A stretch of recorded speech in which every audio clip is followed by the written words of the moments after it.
A most interesting interpretation. What do you make of this part here, then? Well, if you pronounce it Loney Kyle, then it'd mean midriff, which probably isn't right. Maybe Muse Mila? Well, that would make this passage read, Pornges are nummy. Okay. Yeah, that's not right either. What's wrong, Velvet? Have you seen Eleanor? No, I haven't. Sorry, I know I'm supposed to watch her. Just read somewhere where there's more light. You'll hurt your eyes like this. Okay.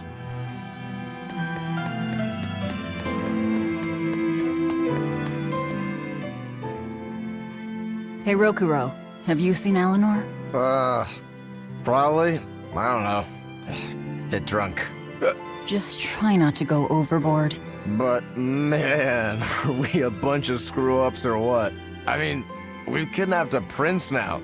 They gotta have laws against that. Broke out of prison, flattened Helives, tried to assassinate a shepherd. Hey, how many infractions do you think we're on the hook for? Pardon me if I don't stop and count. If you don't like it, nobody's forcing you to tag along. No, I still haven't repaid my debt to you. You say that, but you really just want to beat Shigude, don't you? Whoa, to me they're both connected.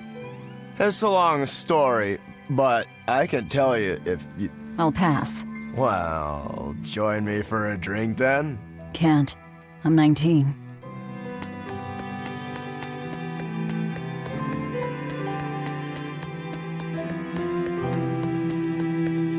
Hey, you got any idea where Eleanor is? No, sorry. I was having a meeting with Benwick and the crew about our search for Eifried. Are you sure you're okay with putting that off? At this point, the Abbey doesn't have much reason to keep him alive. Wouldn't you rather look for him than Therians? I know time is a factor, but we still don't have any decent leads. I think we need to stir up the Abbey and see what shakes loose. And who better to do that than you? So this works for both of us then. Never fear. I'm still acting out of self-interest. Besides, Eifried won't die so easily. He's a strong man. It'd take a lot to bring him down. Yeah. I've never seen him flinch from a storm, no matter how choppy the seas. Where angels fear to tread, as they say. Probably some of that as well.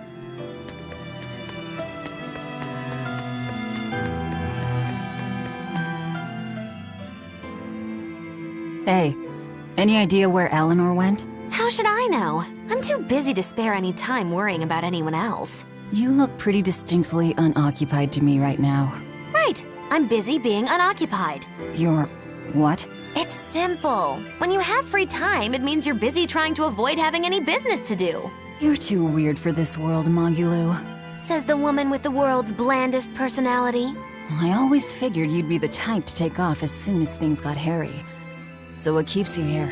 I am utterly, completely, totally, wholly devoid of anything else to do. Which is to say I'm... unoccupied. Right, now you get it. Besides, I have to stick around to see how our bet turns out, don't I?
There you are, Eleanor. Kamoana's worried about you. You actually came looking for me? Can't say no to a crying child. Indeed. She may be a Therian now, but deep down, she's still a lonely little girl. That's something I've come to realize in traveling with you all.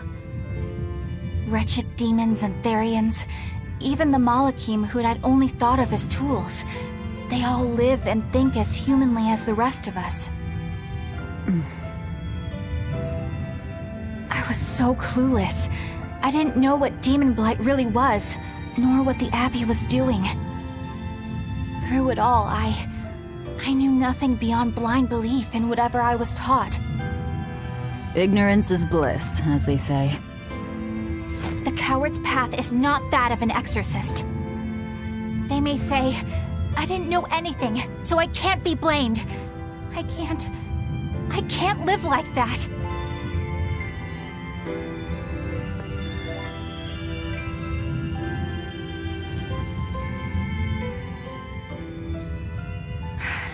I think I'll stay here a little longer to cool my head off.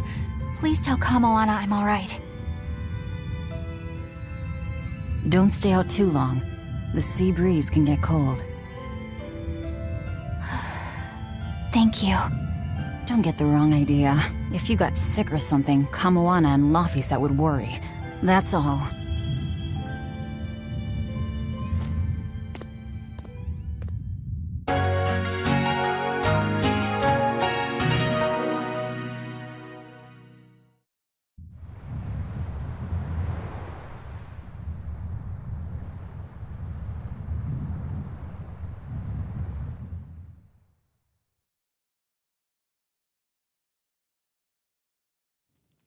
I have something to say.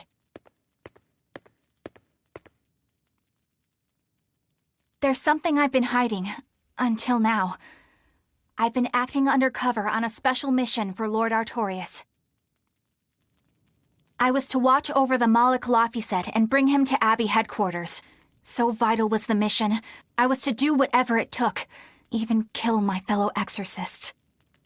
You were gonna take me to them. I'm sorry for deceiving you, Laphicet. Originally, I was going to get you to lower your guard, then take you in. However, I no longer intend on following the Abbey's orders. You're turning your back on Artorias? No. I still believe in the sincerity of Lord Artorias. That the world he seeks is one that will benefit all humankind. But nevertheless, I simply cannot bring myself to condone the methods he has chosen to achieve that vision, so...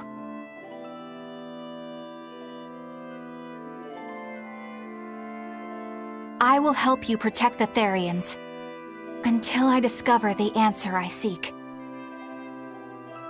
Eleanor! I want to live a life that I don't have to be ashamed of, and to do that, I have to learn the truth for myself. So, you live by your emotions after all. Maybe you found your own creed. Welcome to our wonderful world of wickedness. Don't equate us! To act in opposition of one's feelings is to act opposed to reason. You never make things simple, do you? You should be glad I don't. Yeah, After all, she's my vessel. Yes, yes.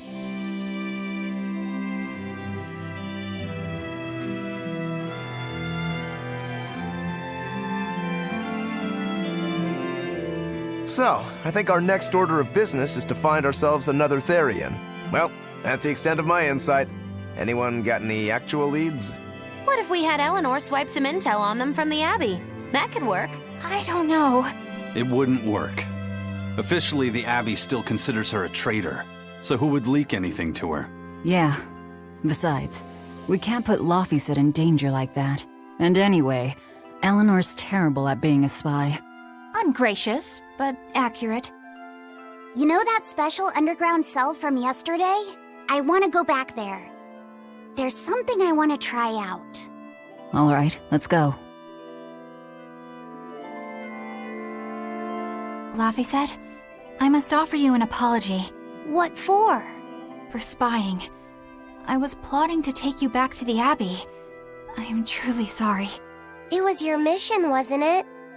Somehow I think I always knew. You did? Call it a hunch. Besides, Velvet was really suspicious of you. Whenever you feel you're doing something wrong, you start to sweat a lot. It seemed odd. How long have you known? Ever since you became a vessel for me. I think Velvet knew too. That's quite a shock. I failed completely in my role as a spy. It's pathetic. Shameful, really. Well, I think it says something good about you. Huh? Someone who can't lie well seems like a better person than someone who has an easy time of it. Thank you, Laufeysid. I think you're the better person here. I wouldn't go that far.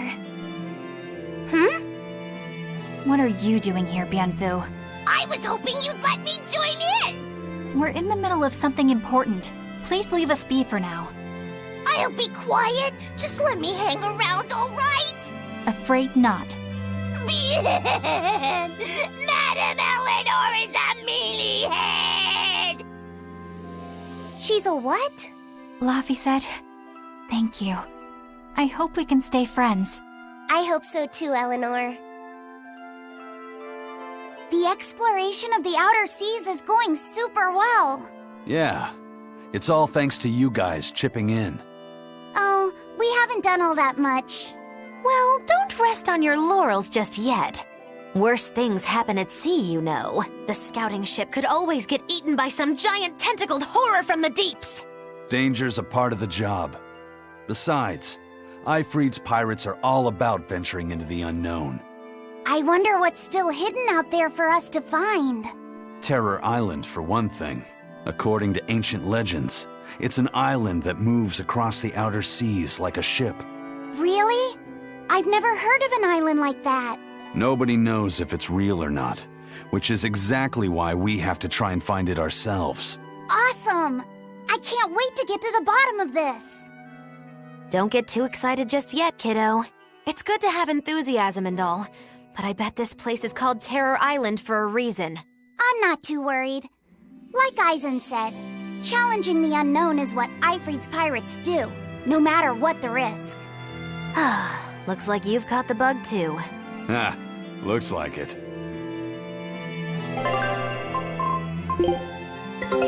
Take a look at this. Well, well. Now here's a fine haul. Great! Let's do this one on Getsu style, guys! Wow, they found a whole bunch. This recipe looks real tasty.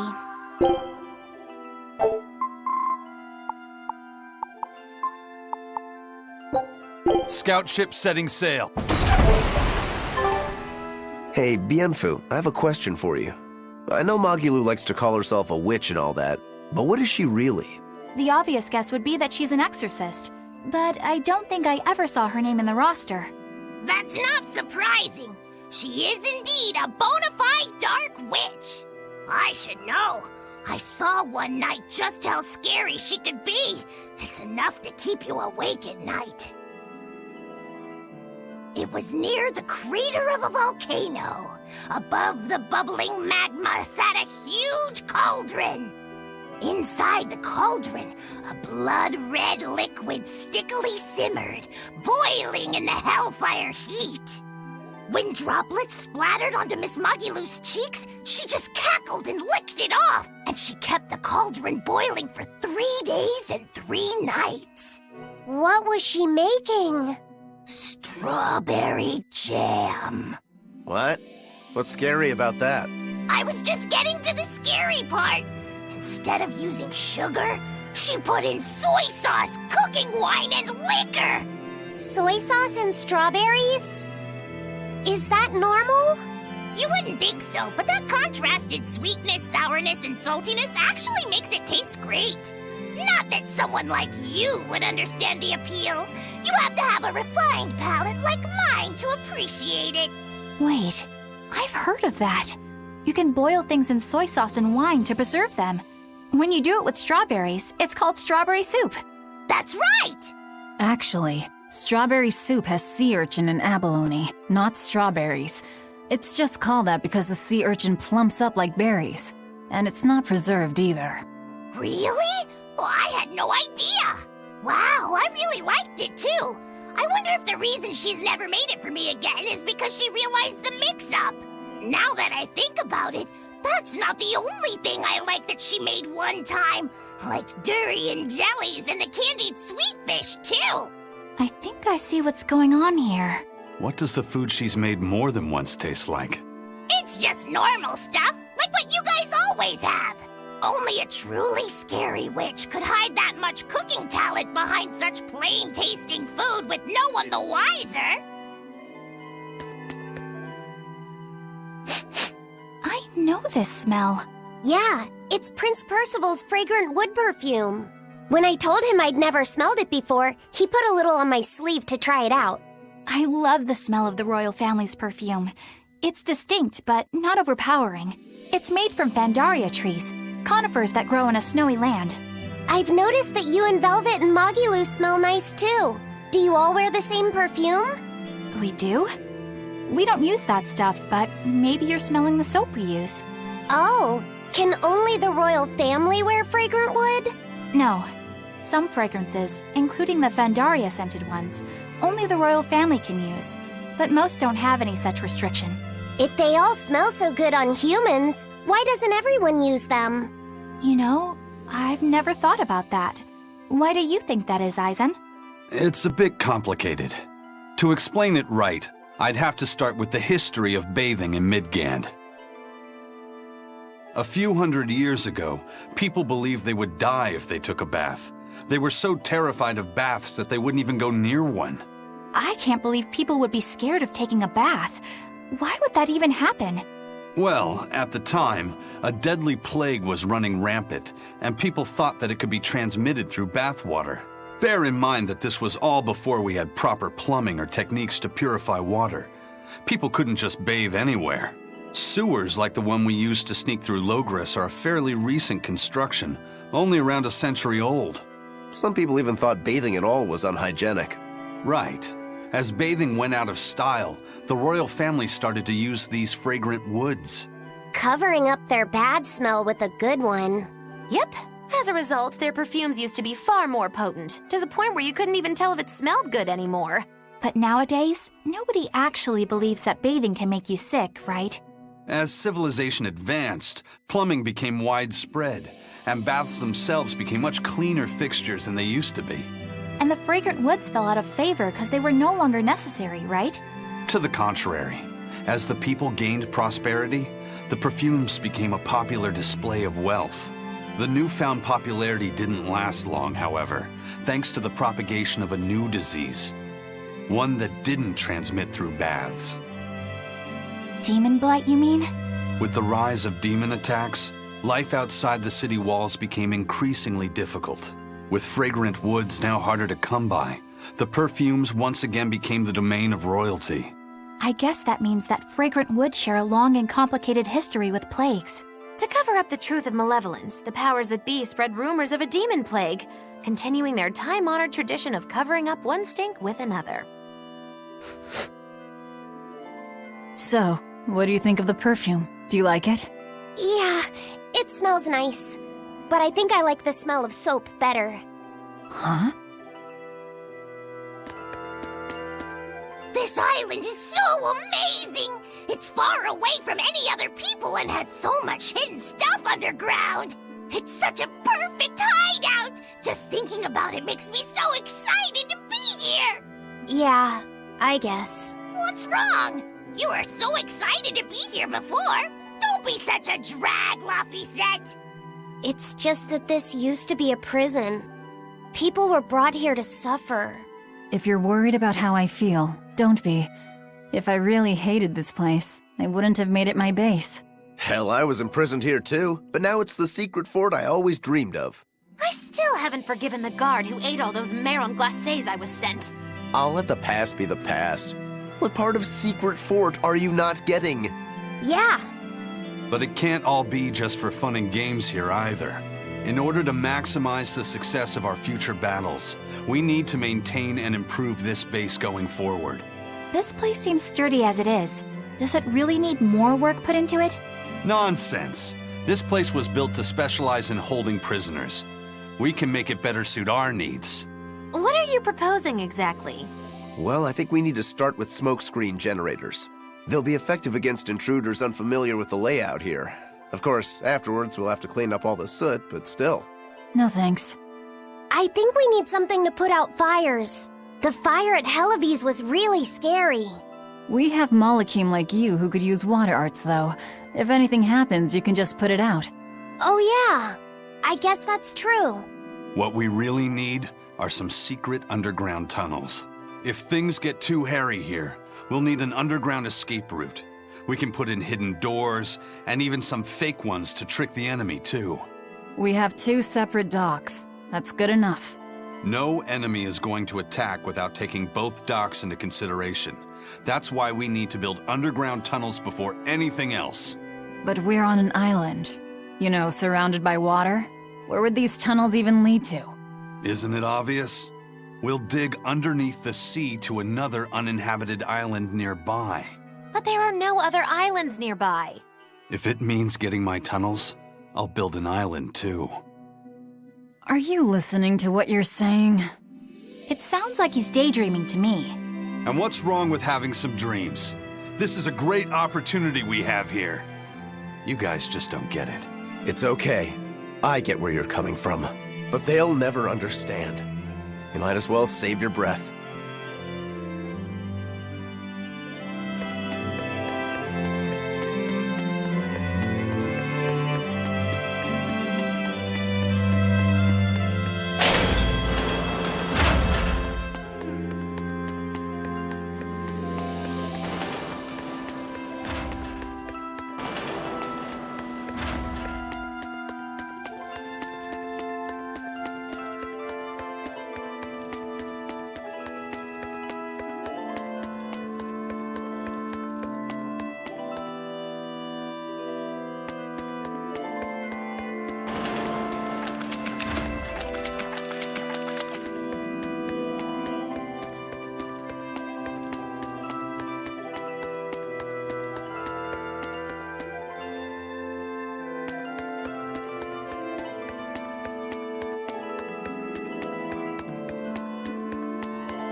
We're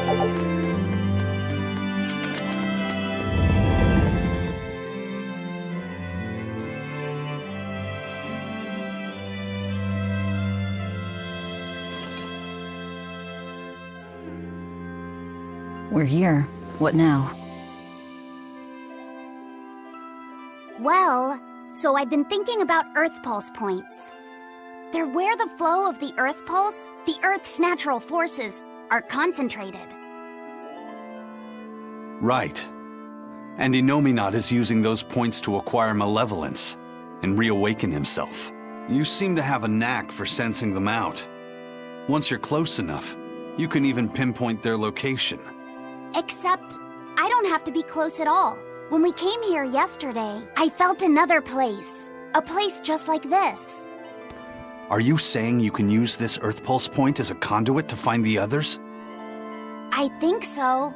I don't know how far it works, and I can't say if Etherian will be on the other end. Still, it'll give us something real to go on. Please, give it a try. Okay.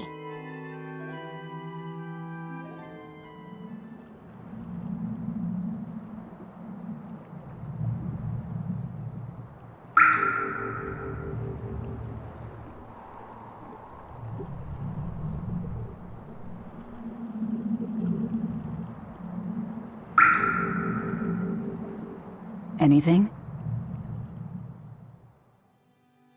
Yes, I felt it.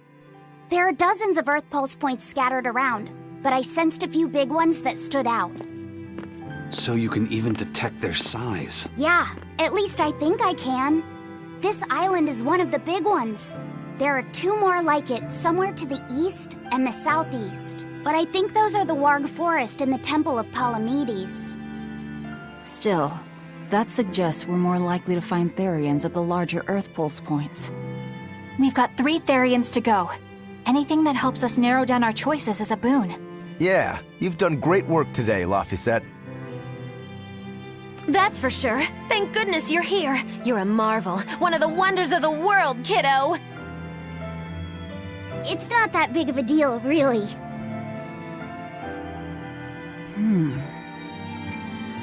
Then let's go Therian hunting. We have an honest-to-goodness lead. Or dishonest to badness in our case.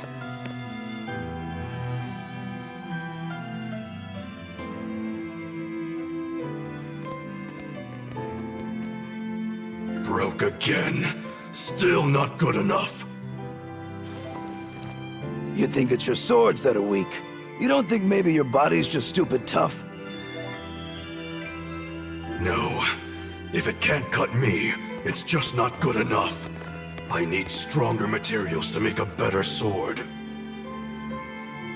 I'd love to try orichalcum, but getting that stuff is next to impossible. Orichalcum. That's the strongest metal in the world, right? A rare metal that's only been found in ancient ruins, and seldom at that. I've seen fragments of the metal myself, but I've never even heard of a piece large enough to forge into a weapon. I have. I heard a rumor that a block of orichalcum was discovered in an ancient ruin some 200 years ago. Unfortunately, the boat carrying it sank in a storm. From the depths of the earth to the depths of the sea. A sunken ship. Treasure at the bottom of the sea. That would stir any sailor's heart. If we knew where to find it, could it be salvaged? The ship's crew drowned, so nobody knows where she sank. Besides, it's a centuries-old rumor. Who's to say it's even true? Right. No sense in wishing for what can't be gotten. I'm sure there's other material you can use. Even Dial makes a good point sometimes. Hey, what do you mean, even Dial? Even Dial's getting angry! Saying it like that's just weird, Kamoana. Even Komoana's getting weird!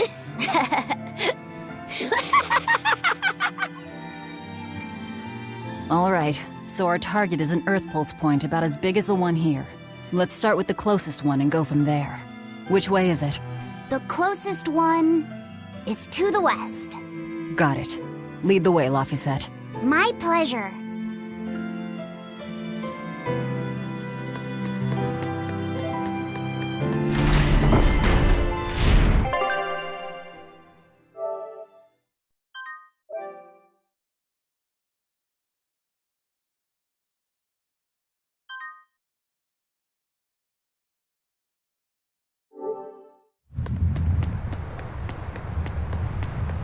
I lost a bet to a young man, and he dared me to prove my courage by sailing out to a Class 4 island. Now, I can handle myself, but man, it ain't fun and games there. I nearly got killed by demons. You actually stepped foot on a Class 4 island? Not even. I was still approaching it by ship when this stuff that looked like spider silk started spreading round. These bug-looking demons were using the stuff to try and climb aboard my ship. Damnation! The crew cut those threads as fast as anything, and we got the hell out of there. Whole thing left me bawling. Well, I'm glad to see you made it out safely. I'd suggest not going near there again. Oh no, I wasn't planning on it. I had enough of that place to last me a lifetime.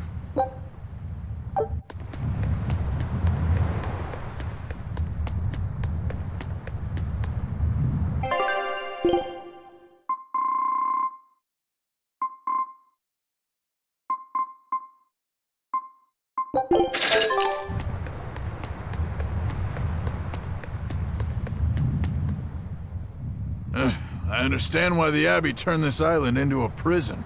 The waters here are filled with rapid sea currents.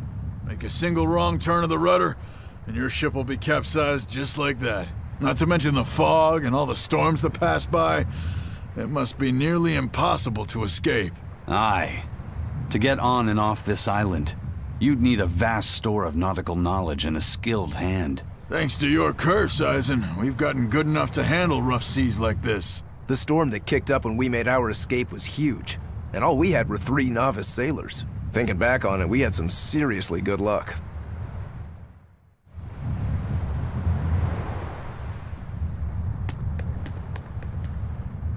The first mate told me we're going to be looking for an Earth Pulse thingy, right? The ship's ready to leave whenever. Do you want to depart now?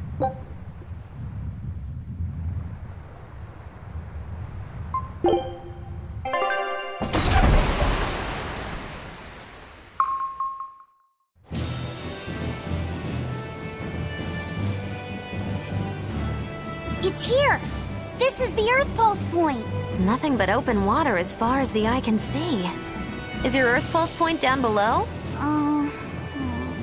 Most of this world is covered by ocean, so of course there'd be a lot of Earth Pulse points in the deep sea. But surely even the Abbey would have a hard time containing a Therian underwater, right? Looks like this one's a bust then. Sorry, everyone. Hold on. We've seen a bug Therian. You don't think there could be fish as well? You may have a point. I think I have just a solution for this. You do? This. What? Don't give me that look. I'll have you know this is Fujibayashi's rod.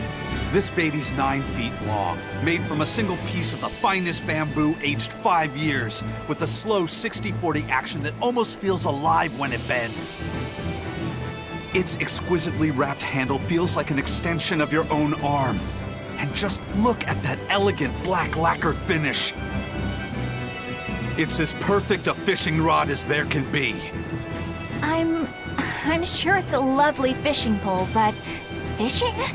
Are you sure? This is a Therian we're talking about. All the more reason. Remember who you travel with. Okay? All right, if no one else will, I'm going to veto this fishing idea. Aw, come on, let's give it a shot. Besides, I'm hungry. Even if all we catch is fish, at least we'll have dinner. I'd love to have me some koi or sockeye salmon. Don't encourage them. How do you attach the hook to the line? Like this? You don't go fishing much, do you? It's just been a while. I used to go fishing with my brother sometimes. This is my first time. Then we can try it together. I'll teach you how it's done. I didn't know you could fish, Eleanor. Yeah, when I was little, Old Man Tenny taught me. He was from my village. I've caught at least 100 treat loaches over the years. Wow, that's a lot of fish. Those two really get along. If I didn't know better, I think she's his sister, not his vessel. Eleanor certainly got Lafisette's number. Better watch out, Velvet, or she'll steal him away. Lafisette. Let's get the line set up properly. First, you take it and thread it through the hook, like so. That looks hard. Hey, Once you get the hang of it, you'll be able to do it with your eyes shut. Okay, I'll give it a shot.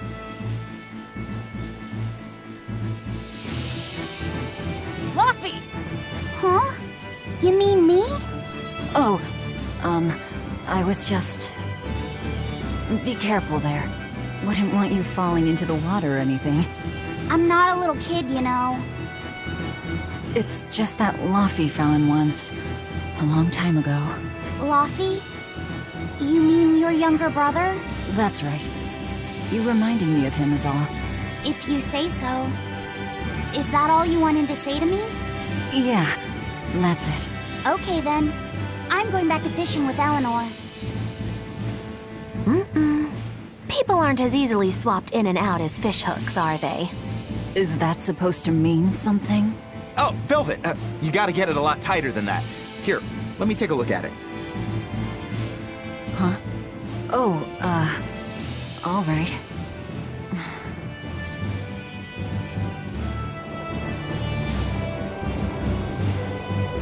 Hey, Eisen, how about a competition? Let's see who can catch the biggest fish. Don't be ridiculous. Fishing is a solitary battle. It's about meditation and self-control. Ooh, aren't you the philosophical one all of a sudden? But I suppose. I can't deny I really want to put this rod to the test. Yeah, I know that feeling. Whenever I find a good sword, there's nothing I want to do more than to swing it. Sure enough. There's just something about good equipment that gets the blood pumping. Yeah. Although in my case, it's usually more like blood spurting. A bit too much blood either way, if you ask me. Listen, we're fishing no matter what. Wouldn't the competition be better for getting that blood of yours pumping? Fine. You're on. But we both know already how this is gonna end. You can plan all the victory speeches you like, but fishing is like life. Doesn't always go the way you think it will. You ready? Let's do this. At what point did the Therian hunt turn into a contest?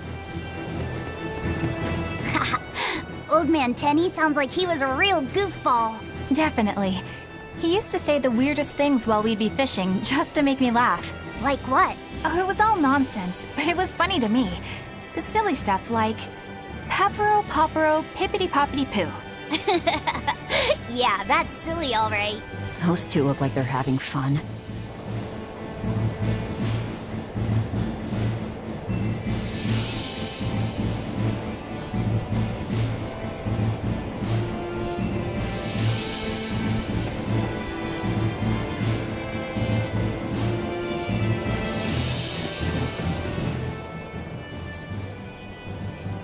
If you truly admired the fishies, you'd never dream of doing this to them.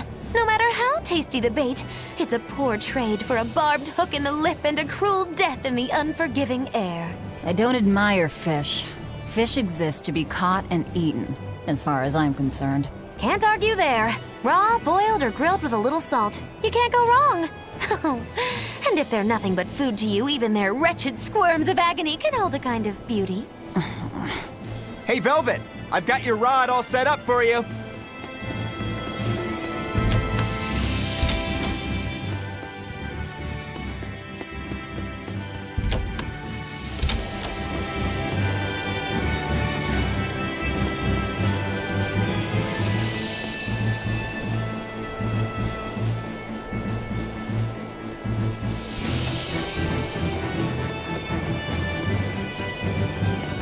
This thing could even catch a whale if you wanted to.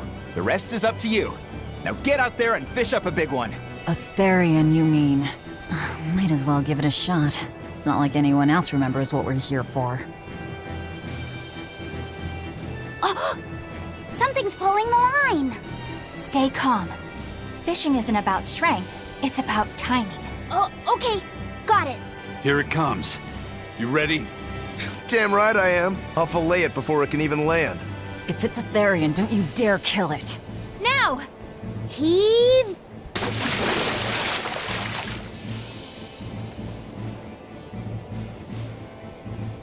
Well, what do you know? Neither a fish nor a Therian. Well, shoot. Can't eat that. Oh. It looks like it fit you though, Laphicet. Why don't you try it on? I concur. Maybe it'll bring out his unique personality. My unique personality, huh?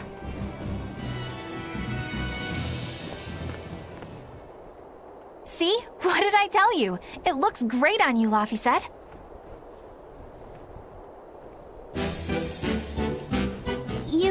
You really think so?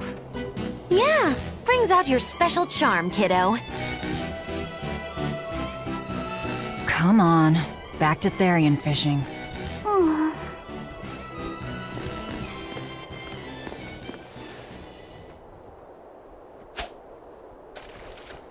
Hey, you don't need to take it so seriously. I have to catch the Therian. Maybe then Velvet will see me for who I am. Not a bite. Oh, quit your grumbling. Who was it who said fishing doesn't always go how you think it will? Spoken like a true, heartless pirate. Oh, hey! I've got something!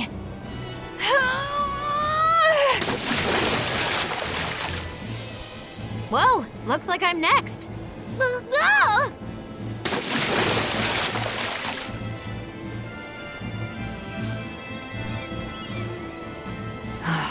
Not a single decent catch. I think it's decent. Huh?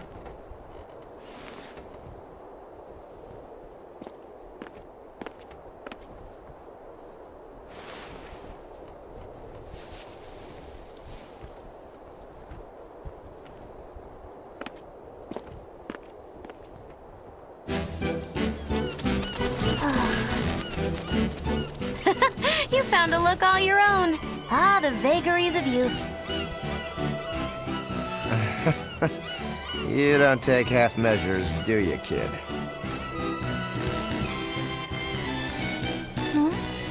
What's wrong, Laphicet? You look ridiculous. Take that off. Stop it! What do you know about me anyway? I know that looks silly on you. All you know is you're Laffy.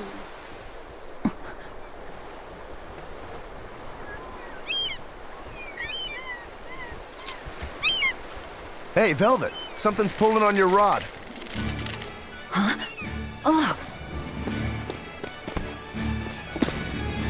It's a big one. Give it everything you've got!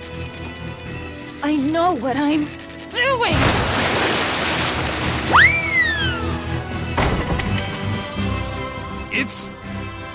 It's a big one, all right, but... A pot. Yay. But what's a pot doing out here? There's something inside it.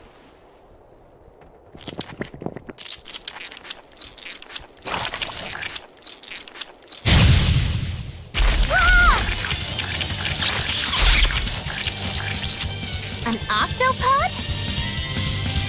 I wish they'd stop making those noises. Watch out! Their arms to the sweep! And they're shouting, "Let's sweet 'em ring!" Not even worth my time.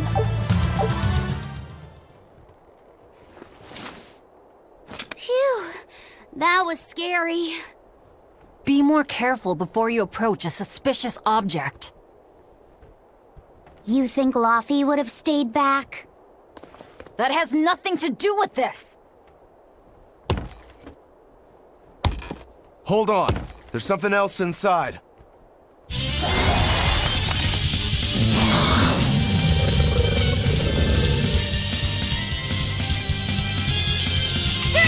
Now we gotta fight the shambling dead? A Zombopod! For a bunch of dead guys, they're awfully, not clever. Further support for the healthy octopus diet. Are there... Sorry to cut you down.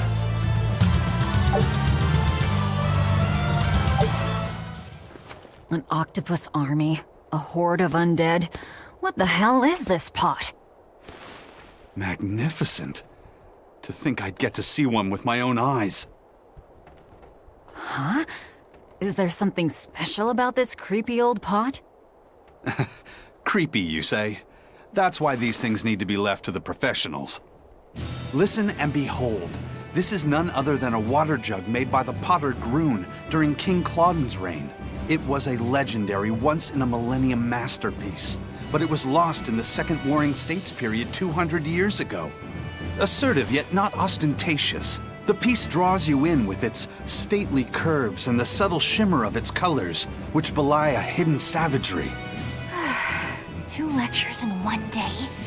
Yeah, he's talking gibberish, but that's men in general, I suppose. The lost glazing technique of the Orosaurin is so vibrant, it looks like it could start moving at any moment.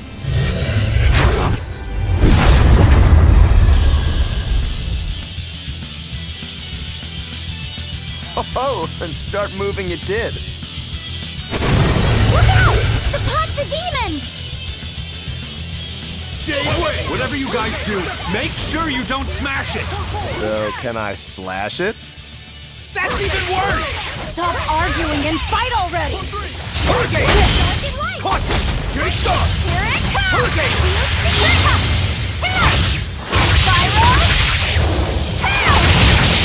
Lightning! Rain down! Hurricane! Shot throw! Hurricane! Get away! Hurricane!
Nice one!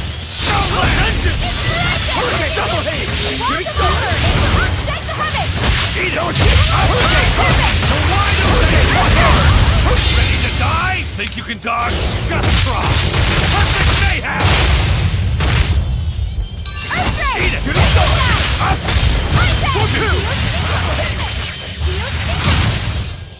Whew. I thought we were done for.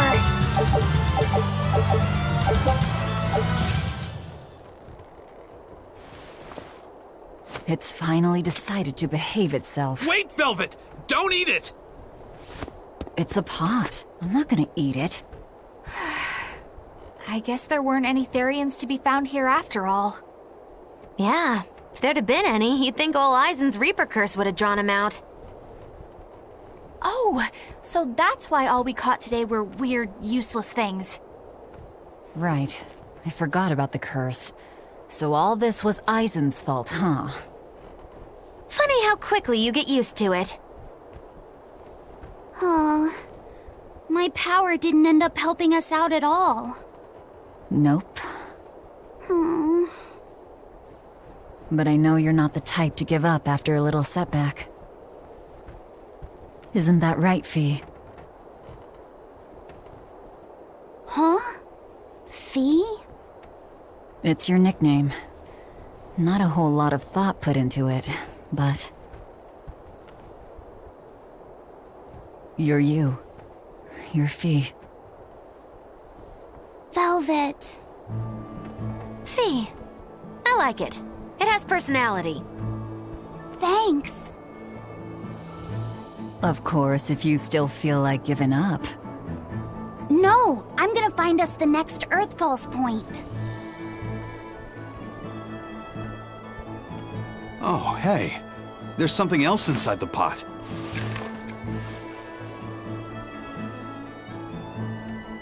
This golden luster, it's orichalcum! I get it now. This must be where that ship sank all those years ago. The one Kurogane told us about. Hell yeah! Kurogane might actually be able to make me an orichalcum sword. Nice find, Aizen. You too, Laphicet. It wasn't easy, but we didn't come away empty-handed. And just getting a chance to fish again was lots of fun.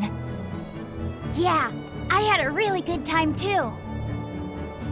Even I was entertained. Especially your little costume show, kiddo.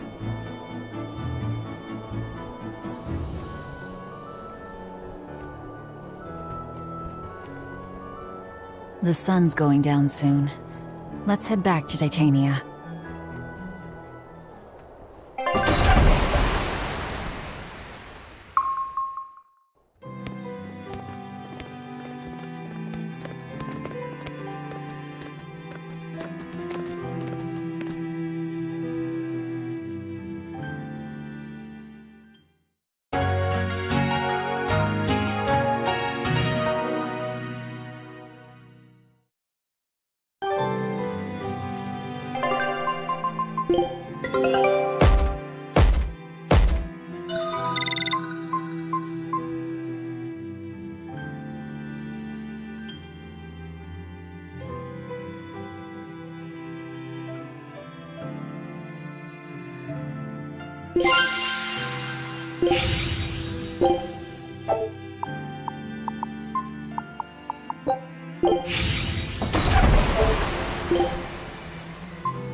What else do they have in common?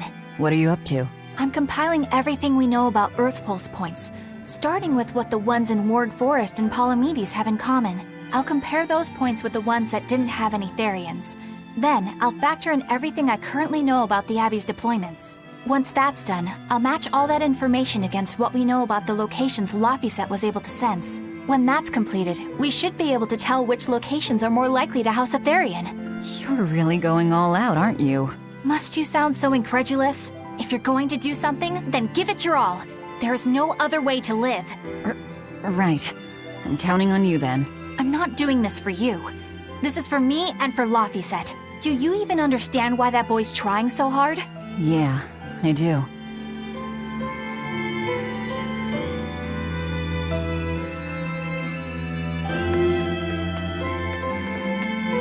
Laphicet! I spy! I spy! I can't, Kamawana. I've got stuff to... I spy with my little eye. Something that starts with V. Okay, I'll try. Is it... Velvet? No fair. How'd you do it so fast? Wait, Kamawana, I'm sorry. You don't have to cry. Poor Fee.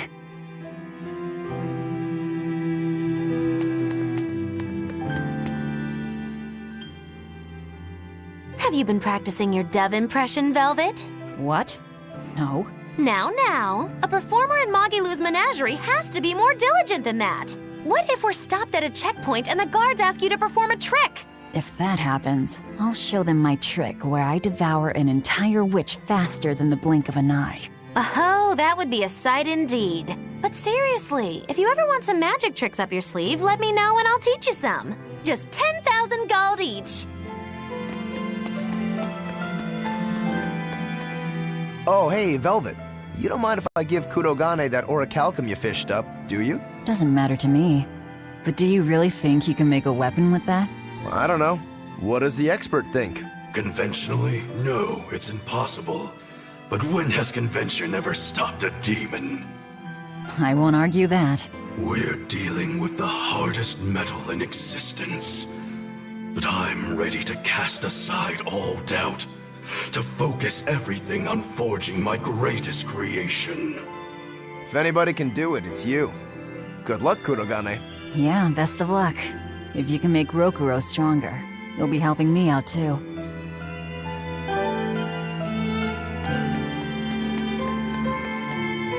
Hey, what do you say we track down another Therian? Sure. From what I can tell, the next closest Earth pulse point is near the center of Midgand. Midgand, huh?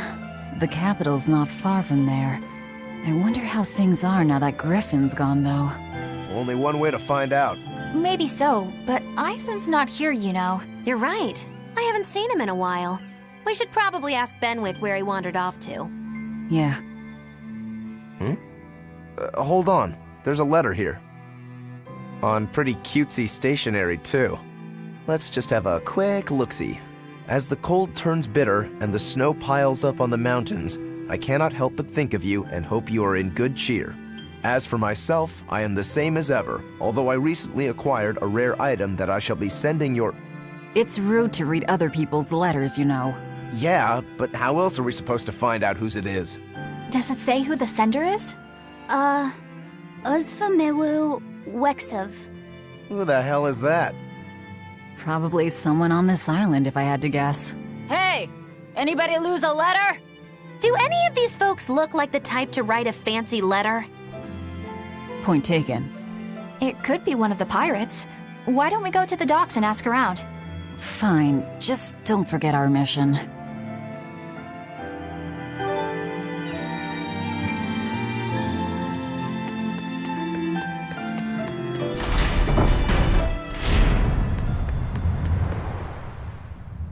No reply this time either? But she's doing okay. I can say's that much. That's good to hear. I can rest easy then. Now's about getting that pot wrapped. I's got this new sunflower printer. How's that sound? Yeah, that one's cute enough. Let's go with that. Did he just say cute?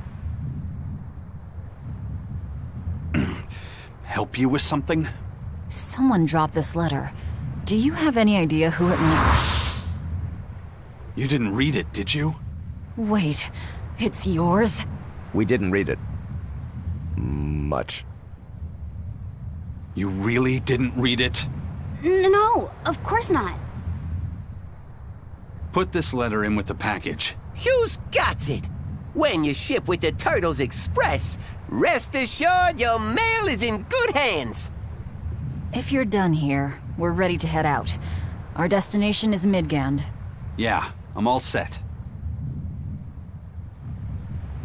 Was he sending a gift to someone? And with a letter, too. Gotta be a lady friend, that's for sure. You think? Either way, that letter was really polite. And did you see that penmanship? Yeah, I didn't know old Reeps had it in him. I can hear you two, you know. Ah!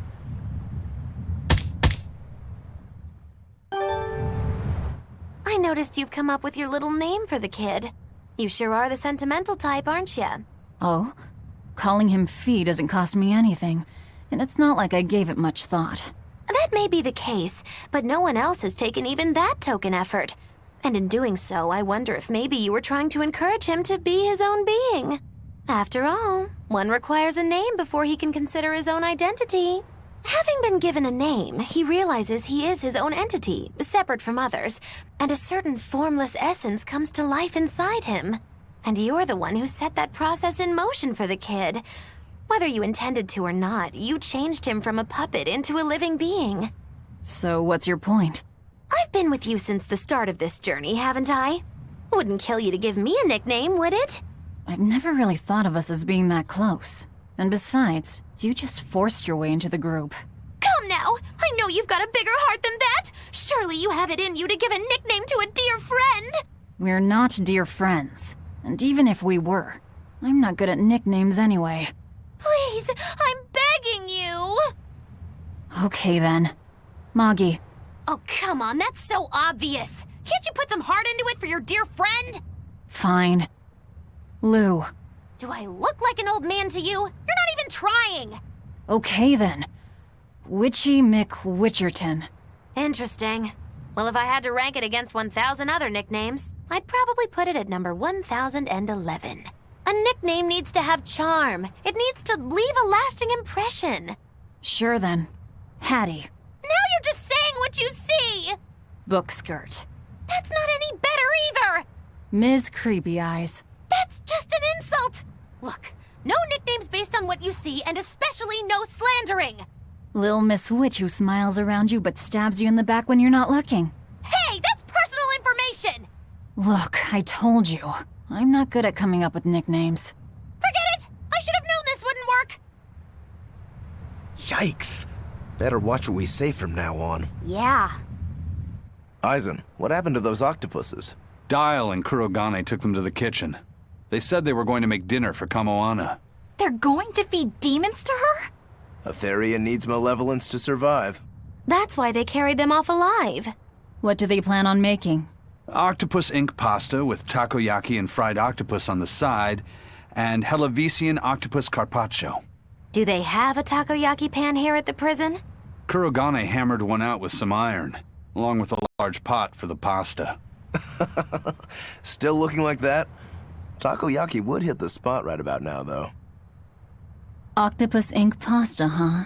Like squids, octopuses release ink as a defensive mechanism, but theirs is made of different stuff and is used in other ways.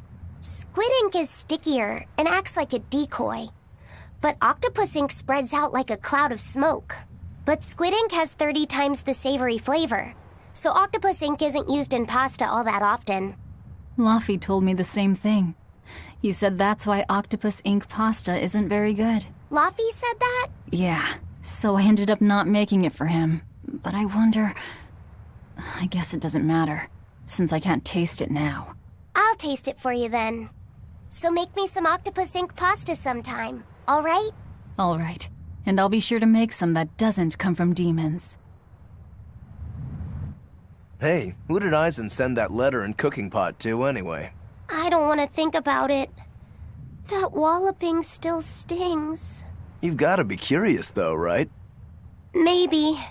It was serious stuff. Whoever it is must be important to him. A lover, maybe.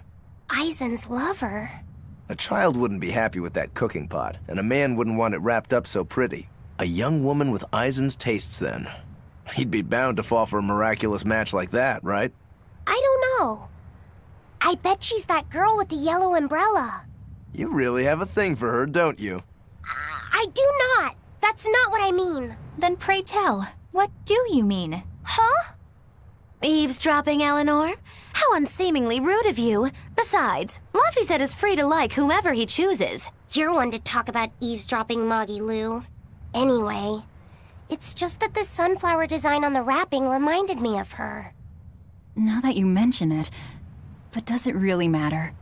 He has someone to write to in any case. True. I can't help but feel a bit envious. What a nice way of summing it up, Velvet. So you were eavesdropping too, then?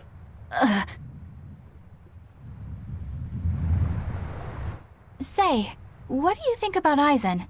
Oh, so that's the kind of guy you're into, hmm? Huh. Not what I'd expect, but... No! I just feel there's something different about him.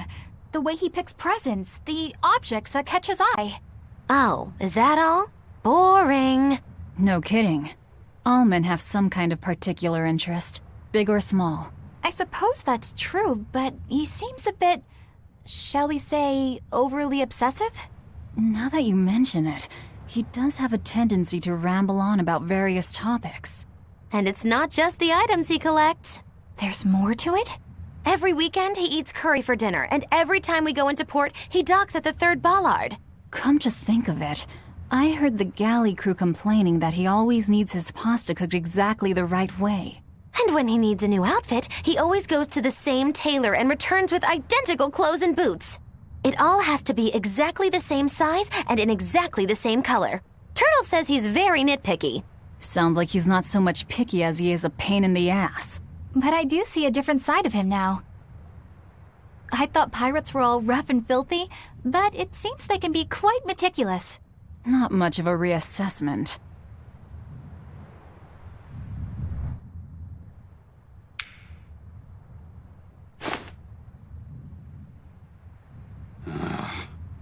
Am must not feel great only ever getting tails, I bet. Nah, I don't really mind that much. It's way too late for me to start letting that bother me. Yeah, but wouldn't it be nice to get heads at least once? Hell, I know I'd like to see that, and I bet Laphicet here does too. Yeah, I do. Right? That's why I've brought something a little special. Ta-da! What's so special about that coin? It looks identical to the one Eisen already has. The front side does, yes. But both sides of the coin are actually heads. I had Kurogane make it for me custom. If both sides are heads, then not even the Reaper's curse can stop it. Well, yeah, but that's cheating. What's the point in getting heads if it's rigged that way? It's not cheating. It's called effort and hard work. How? If you always work hard and never give up, you'll make your own way forward. All right, I'm in. I'll get that heads for you.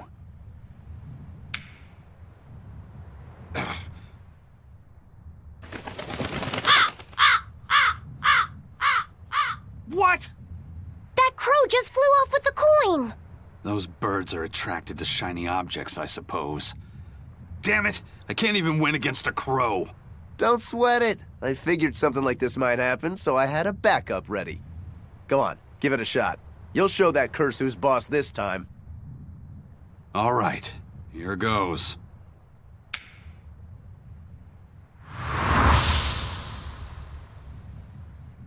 I don't believe it! Now Prince Percival's griffin's gone and eaten the other coin right out of the air! Are you kidding me? Not to worry, I've got a spare backup. It's time to put that curse on notice. Right. Here I go.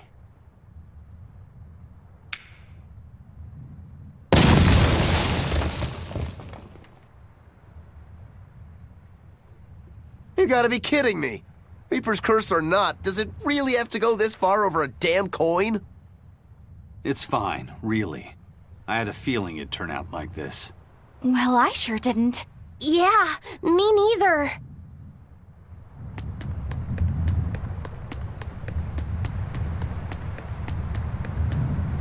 May I ask you a question? What? You're an Earth Moloch, yes? Why live on the sea when your kind sinks in water? I live on the sea because I'm an Earth Moloch. I'd be curious to hear more. Ifrid used to go on about how we should accept what we were born with. But one time he joked about the idea of a pirate who couldn't swim, and he laughed and laughed. I wanted to clobber him right then and there, but it wouldn't have changed the fact that I can't swim. I didn't want some predestined elemental affinity to control who I was. Instead, I underwent tough training to overcome it. Well, I guess that's one way to approach it. Did this training of yours bear any fruit? Well, as soon as I stepped into a river, a big flood brought down a landslide from the mountains and swallowed me up. Then, when I tried going into a lake, the seaweed suddenly multiplied and tangled around my body, nearly drowning me. And then finally, when I tried jumping into the ocean, a huge whirlpool formed with me at its very center. The Reaper's curse at play? As far as I'm concerned, my Earth affinity and my Reaper's curse aren't much different, and that they've both shackled me since I came into being. This is about pushing and challenging the constraints I was born with. So, did you eventually learn how to swim? Pretty much, yeah. As long as I never let go of my portable life preserver. Oh, huh.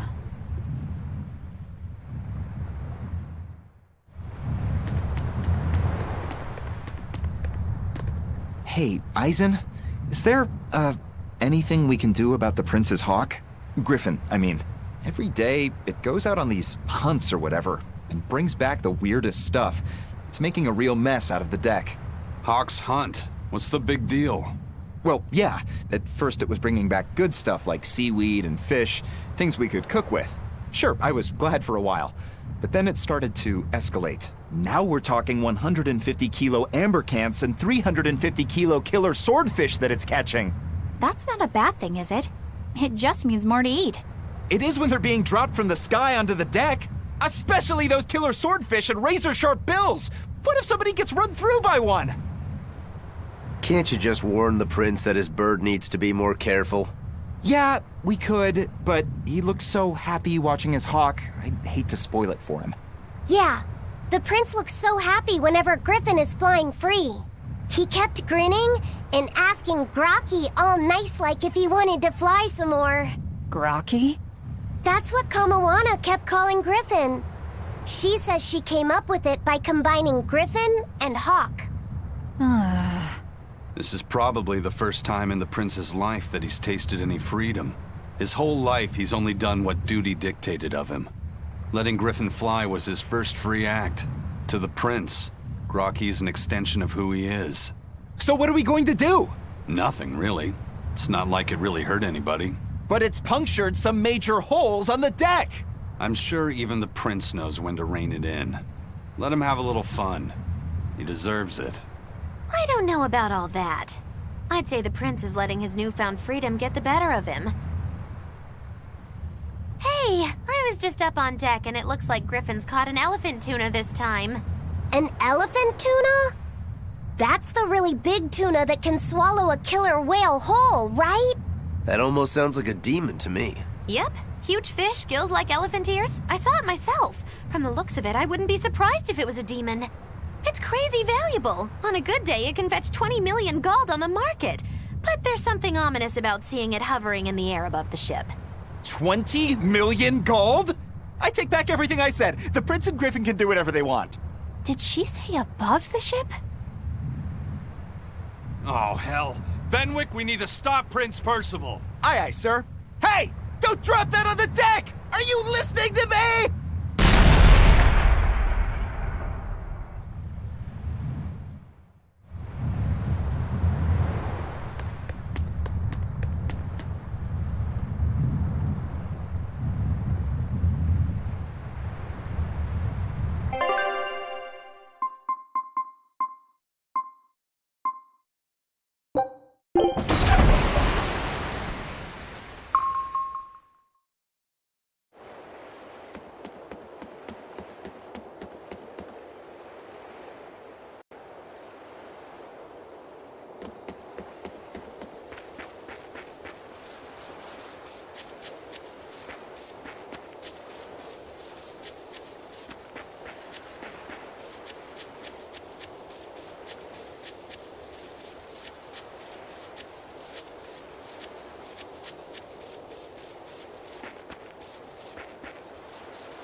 We can do this! Flash! But I'm this close. I want this! Form zero! Right down! Hold stop!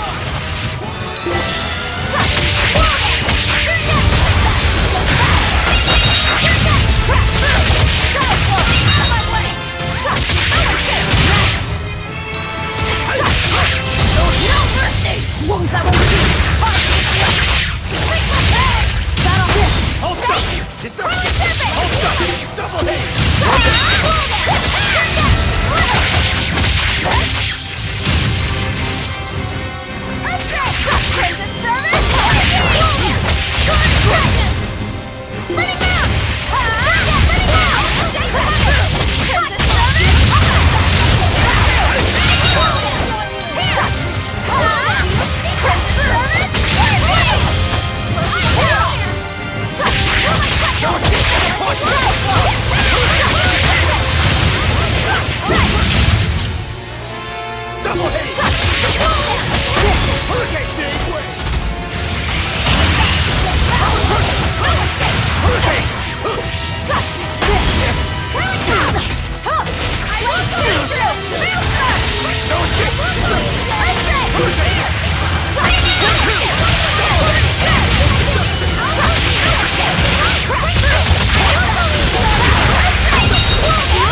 One down.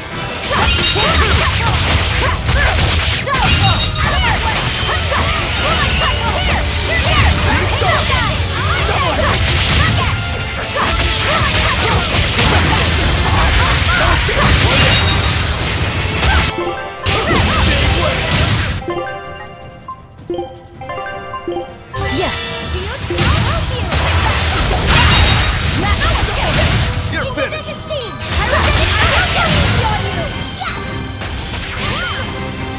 Shooting star. Hold up. Hold up. Shooting star.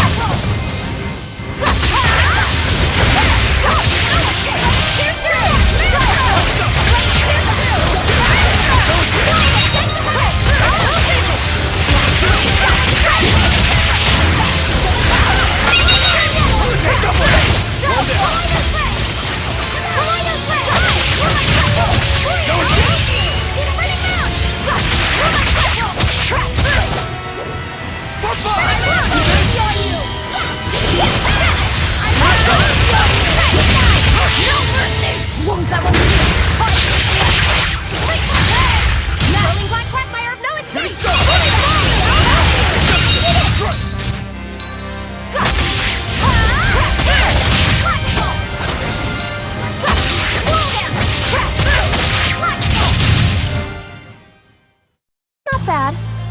You too.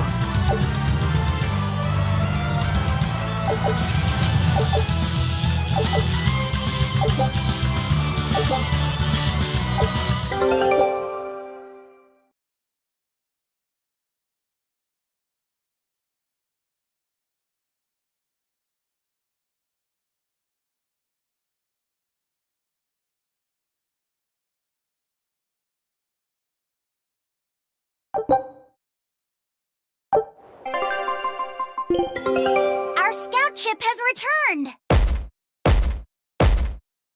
Well, well. Now here's a fine haul. Great. Let's do this one Rangetsu style, guys.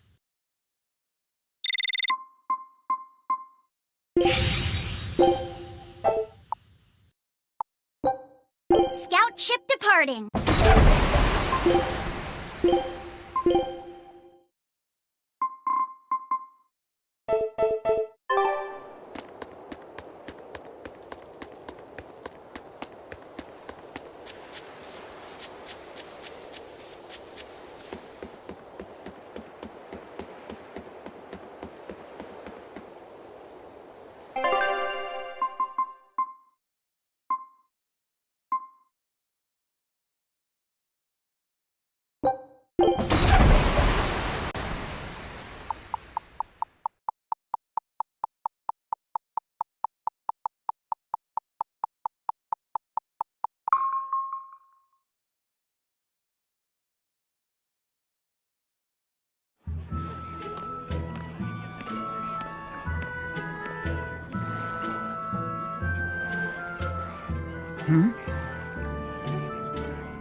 The boss has given me a message for you.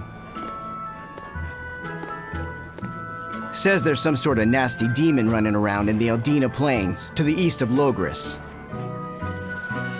She thought it might be the one you're looking for. Wasn't the Eastern Highway closed off from Logris? That was only temporary. It's back open now. If you follow the road, you'll reach Stonebury Village. There you'll find one of ours who actually saw the demon. You want to know more? That'd be a good place to start. Got it. Hey, that's the same direction I sensed the... Give Tabitha our thanks.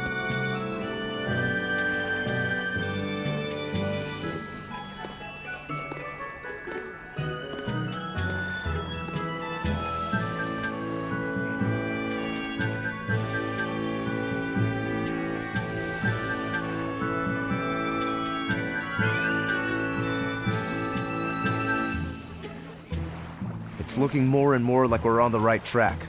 We ought to go check out that Bloodwing story. Then let's start by going to Stonebury. Hey, Eisen, did I say something wrong back there? No. I just didn't think we needed to give the Bloodwings any information for free. Huh? He means the Earth Pulse points, kid. We're the only ones who know about them. But aren't we on the same side as the Bloodwings? We're not enemies with them. But I wouldn't go so far as to call them our friends either. That's just how it goes in the underworld. Things can change at the drop of a hat. A poison hat. But how are they supposed to trust us if we don't show them trust in kind? That messenger knew our faces, even though we'd never met. He was here waiting for us, even though we hadn't told anyone where we were going. You're right! We hardly know the first thing about them, and yet they seem to know every move we make. They could easily sell us out if it struck their fancy. They'll work with us as long as we're a useful ally in their resistance against the Abbey. But the more tricks we can keep up our sleeve, the better.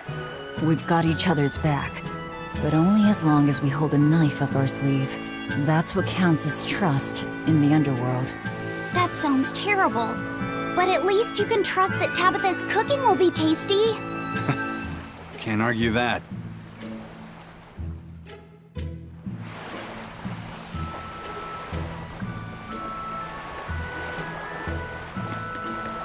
This is everyone's first time to Stonebury, right? Why was it blocked off? Demons? No, there was a great tornado on the Aldina Plains that swallowed up a whole merchant caravan. Hundreds gone in an instant. The cooling of the climate is causing bouts of odd weather. Thunderstorms, heavy downpours, and the like. Correct. The Abbey is keeping a tight guard on traffic through the affected areas. If it's open now, that must mean the tornado is gone. I wonder what sort of place it is. It's quite lovely. In the vast forest to the east, you can find gemstones, and it's teeming with rare plants and insects. The locals trade only as much meat and hides as they need, and they live peaceful, quiet lives. You sure know a lot about this place. It's where the Norman he first fell in love with grew up. Yeah! Please don't embarrass me. Though we are apart from each other now, our hearts are still as one. Immediately after you and I made our pact and set off, she fell in love with some macho Norman and moved away. What? Why haven't I heard about this? How long have you known? Oh, I don't know. Maybe I found out during my long search for you. Or maybe it was right after we left. I remember leaving something in the village and going back to... Oh well, not like it matters. It does matter! There's no sense in crying over a fickle girl. Come, Stonebury awaits.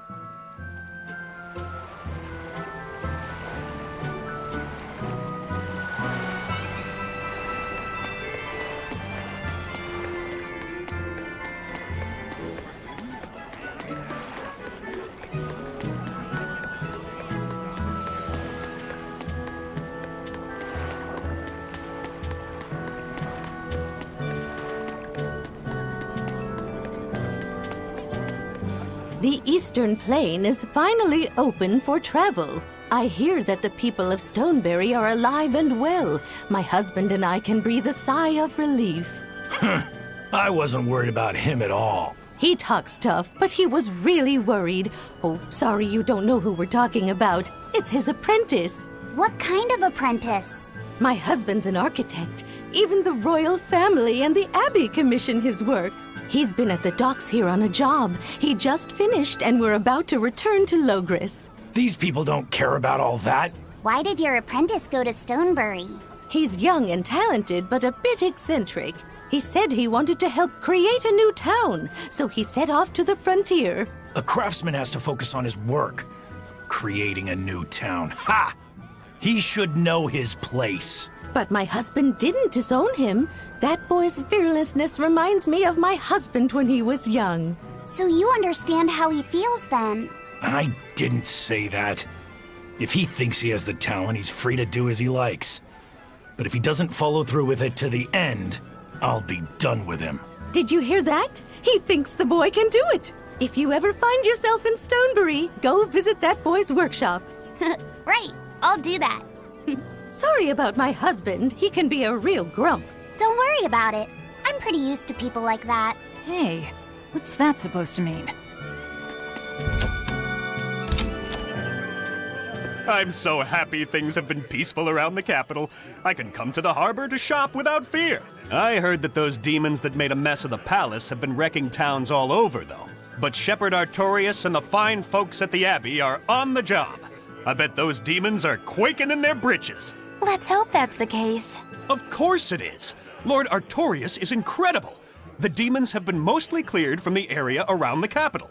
Your love for the Abbey and the Shepherd are great and all, but I'd keep it down. If you keep poking around the bushes, you might catch yourself a snake. A snake? There's a rage-crazed girl out there who hates the Abbey. She's a real viper, that one. She sounds awful.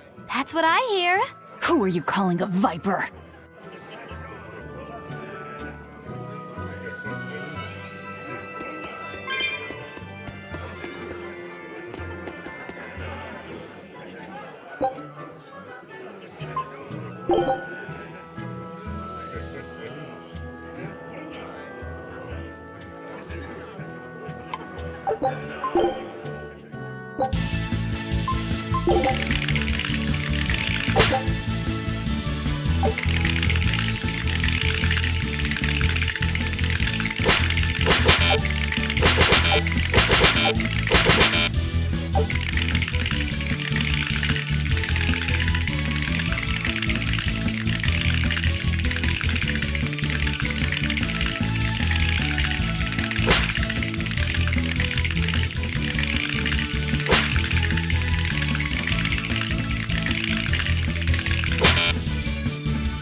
Let's get started! Shooting star!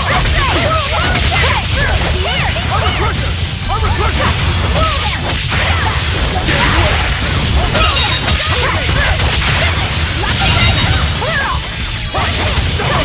Armor crusher! Killing blast! But I'm this close, I won't miss! Form zero!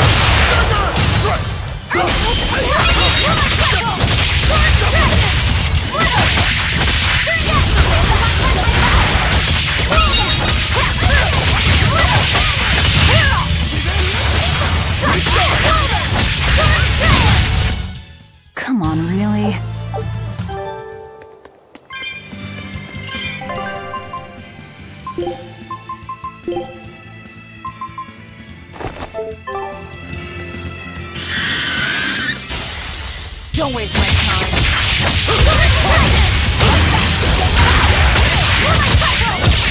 Deception!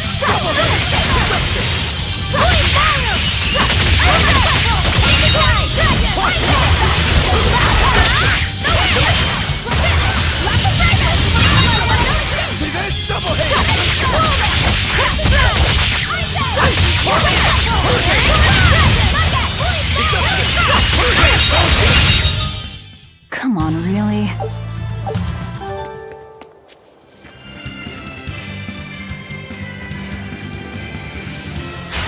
I'm ready for this.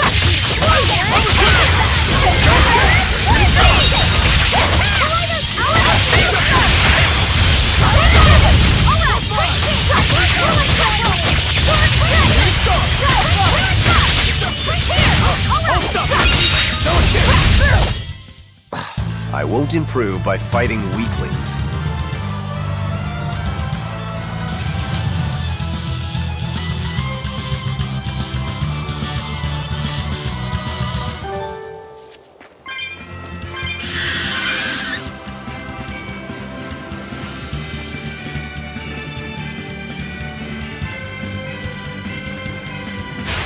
Here I come! Won't that one be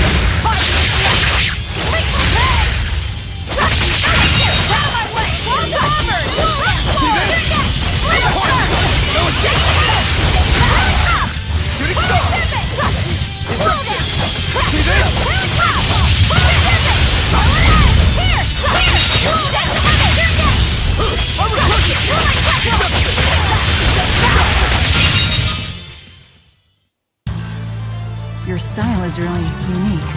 Just wait until I pull out the good stuff.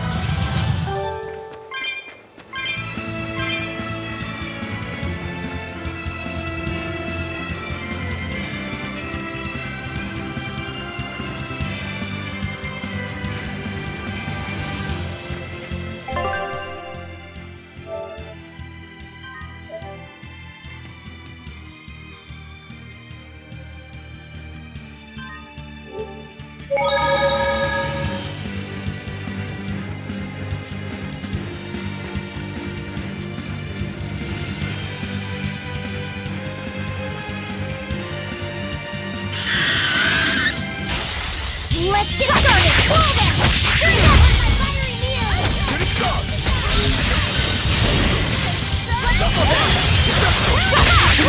Killing blast! But I'm this close! I won't miss! Form zero! You're finished!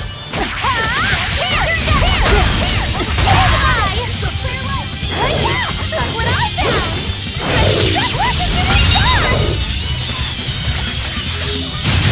Look what I found! Paint them down red! Awesome! And another one down! Awesome! Now, rise! Arise! Ascending! Angels! Did you see my complete and utter victory? Did you?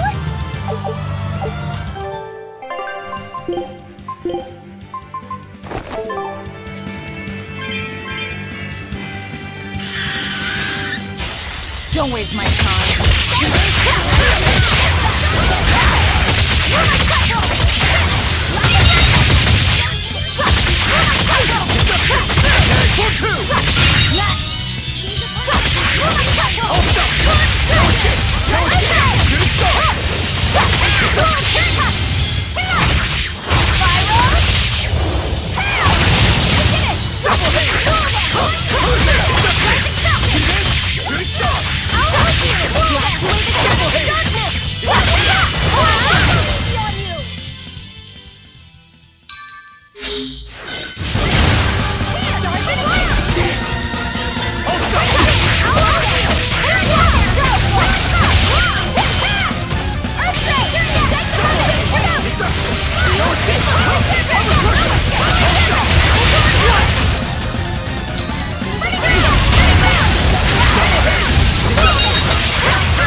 It was a close one, but I am the victor.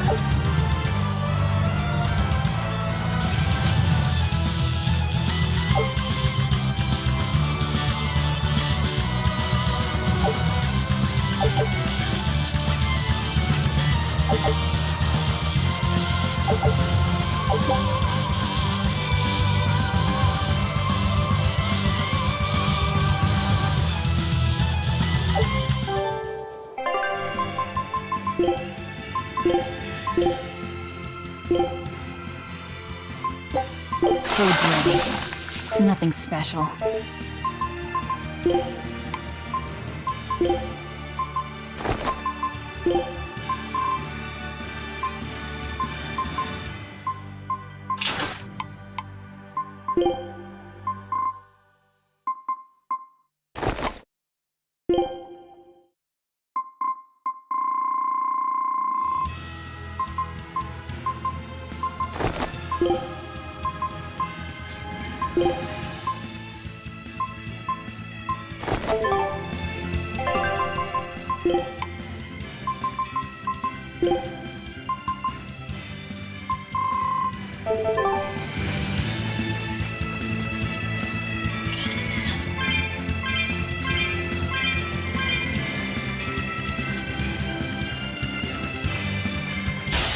Don't waste my time.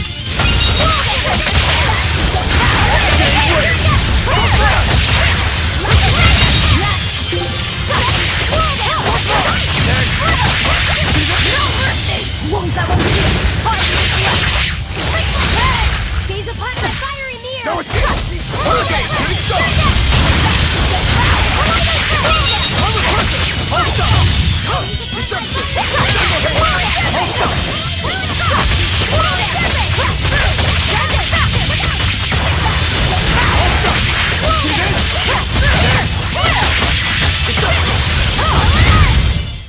I unleashed all my power. Maybe I overdid it.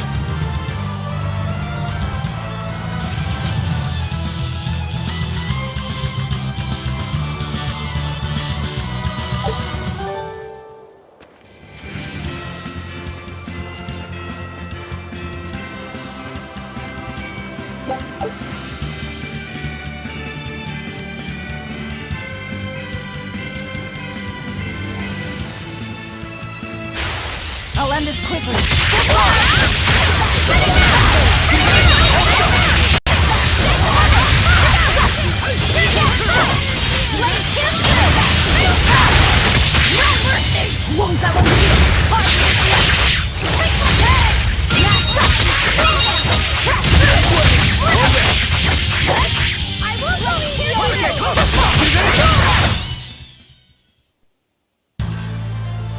I still need a lot of training.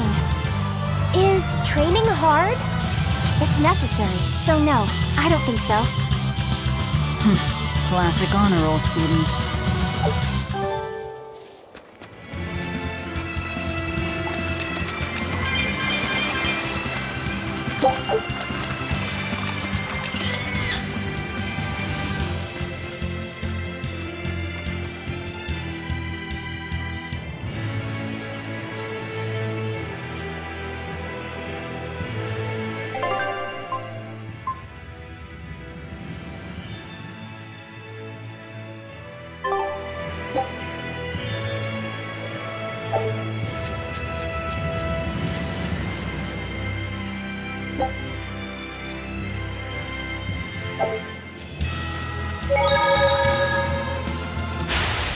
I can fight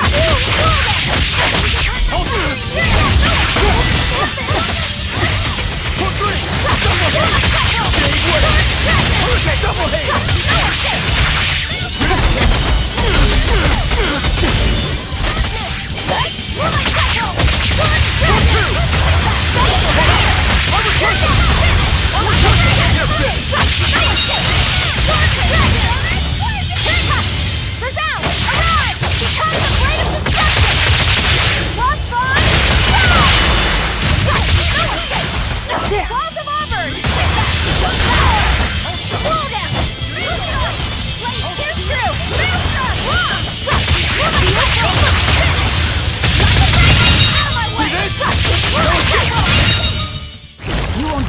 pity or compassion from me.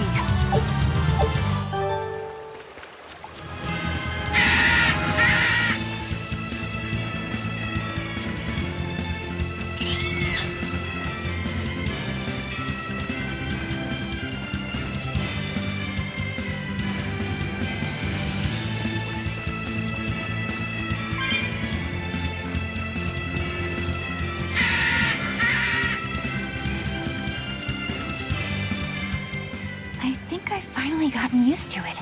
Used to what? Your powers. I think I finally got a handle on them in a way that feels right. That's good. Hopefully you won't faint anymore. Yeah, and I'll keep learning too. I hope we can make this work out. Yeah, definitely. Fingers crossed. What's wrong? Nothing. Hey! When you and Eleanor made your pact together, she gave you a true name, right? Was it a good one? True name? What's that? It's a special name in the ancient tongue given to a Moloch as a necessary step in forming a pact with a human. I gave Bienfu the name Fushicast. It means thing. That's pretty messed up. It's just my own little way of showing affection. So what kind of name did you get, Laphicet? What's the matter? She didn't give you a really weird name like Magulu gave Bienfu, did she? If you're not happy with it, I can talk to Eleanor about it later. So go on and tell me... I'm fine with it. And I can't tell you anyway. Well, you don't have to get so worked up about it. A true name is not something a Moloch just casually divulges to others. They carry a special meaning to us. Speaking it to anyone other than our Pact Keeper carries a special meaning. Between comrades, it means we trust them with our lives. In other cases, it's... Practically a confession of love! You could have said something sooner, you know. Laphicet's at a delicate age. You should be more careful in the future. Oh, really? It's just another way of showing affection. Take a look at this. Well, well. Now here's a fine haul. All right, now it's up to you.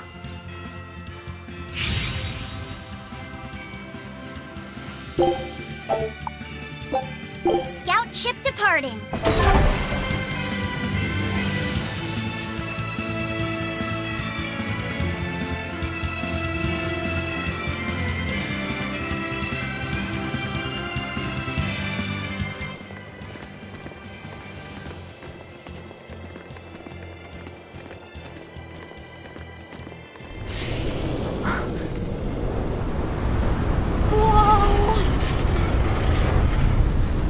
Dragon.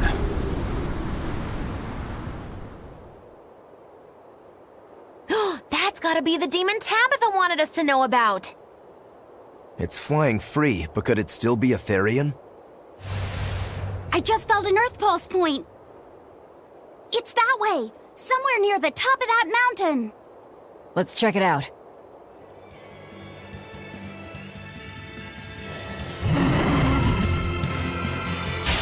I challenge you! How did this happen?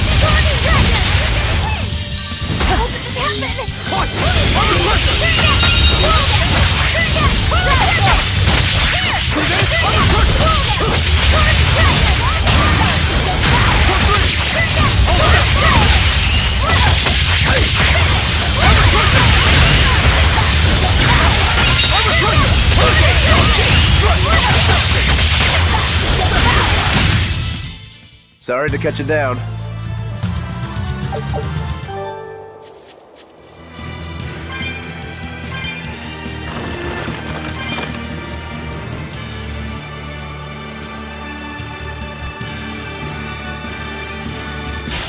You'll be rust on my blade.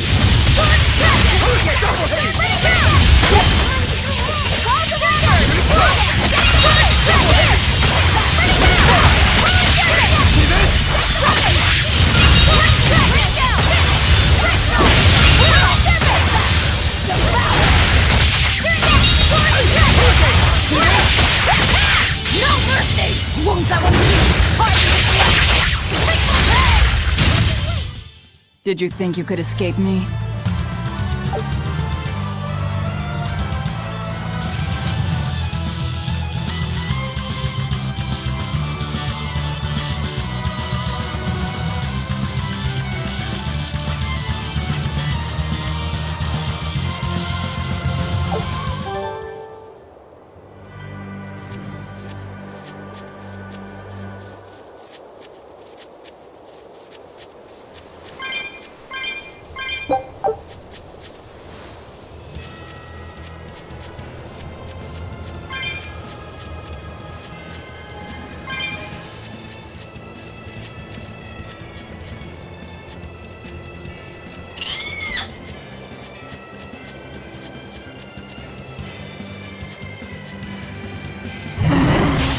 Don't waste my time.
Are you hurt?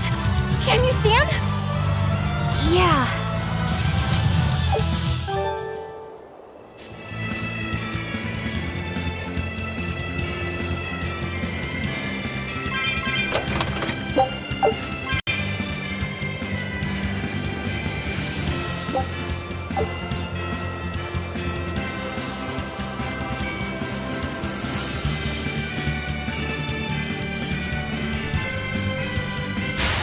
Always be on guard!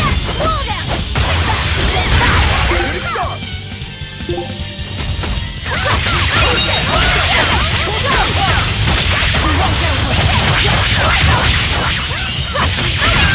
That all you got?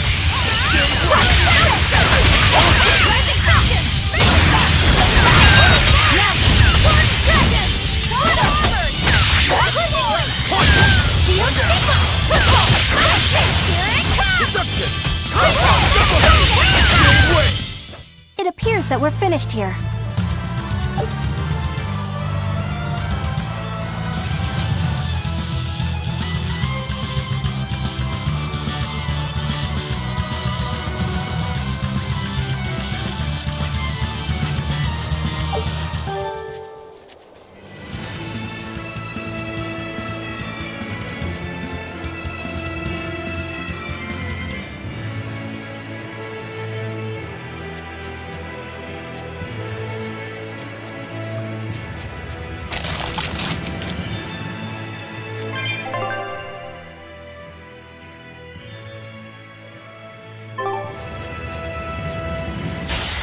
We can do this!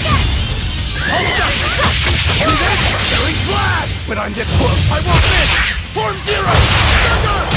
Hurricane! Hold up! Hurricane! Hurricane! See this? I'm not one to go easy.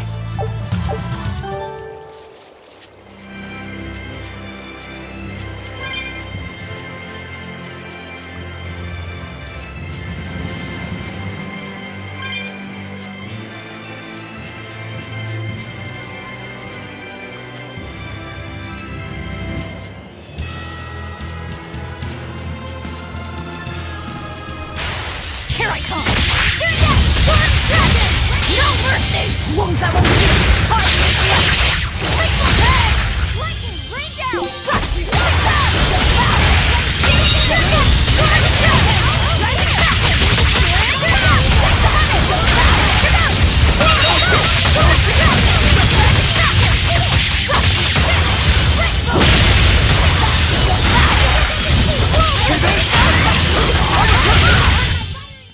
Victory is ours.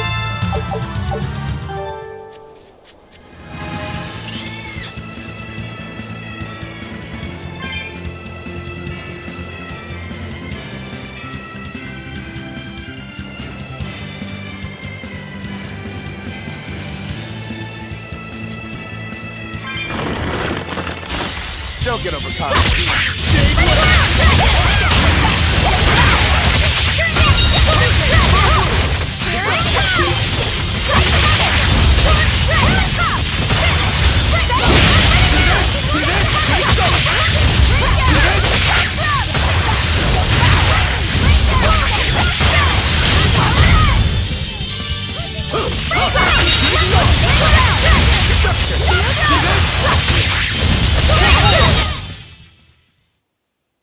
You're not hurt, are you?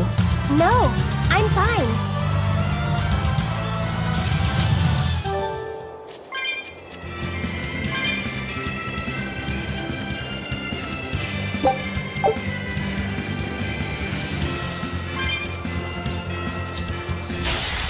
Always be on guard.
Sorry to cut you down.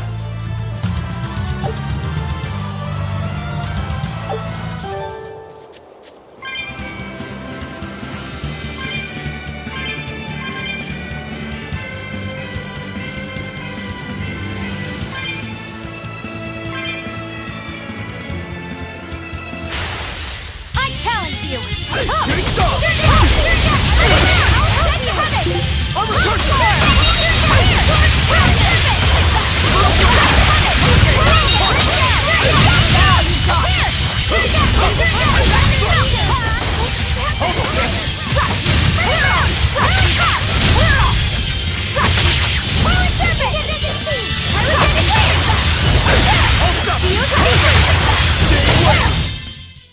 Victory is ours.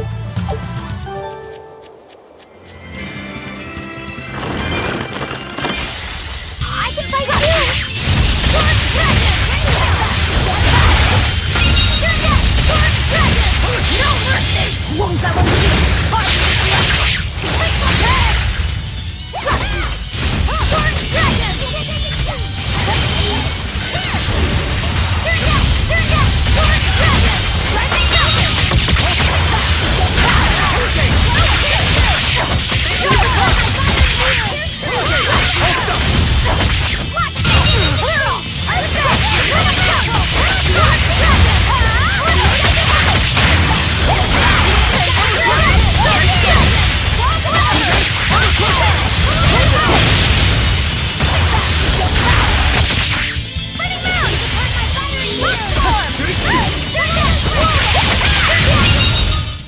Come on, really?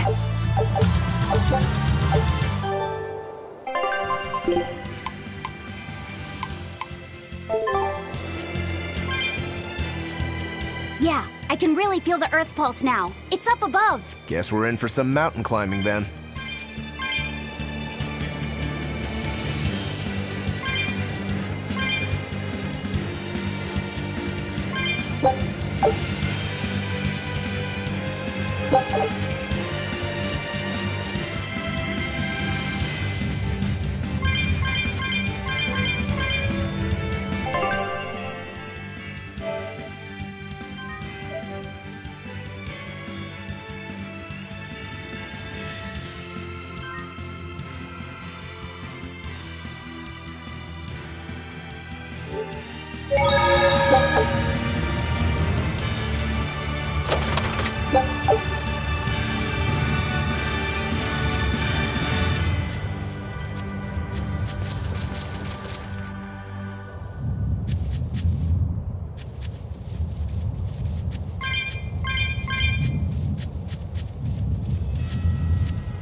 Here! This is the Earth Pulse point I've been feeling! No Therian and no barrier. I must have gotten it wrong again. I wouldn't be so sure of that. That dragon could well have broken its barrier. Or it might have been too powerful for the Abbey to subdue. You could be right. After all, dragons make for the strongest demons. The problem is, we don't know if it's a Therian or not. Yeah. Let's stick with the plan and head to Stonebury to gather more information. Am I the only one here who thinks the real problem is how we're supposed to fight a frickin' dragon?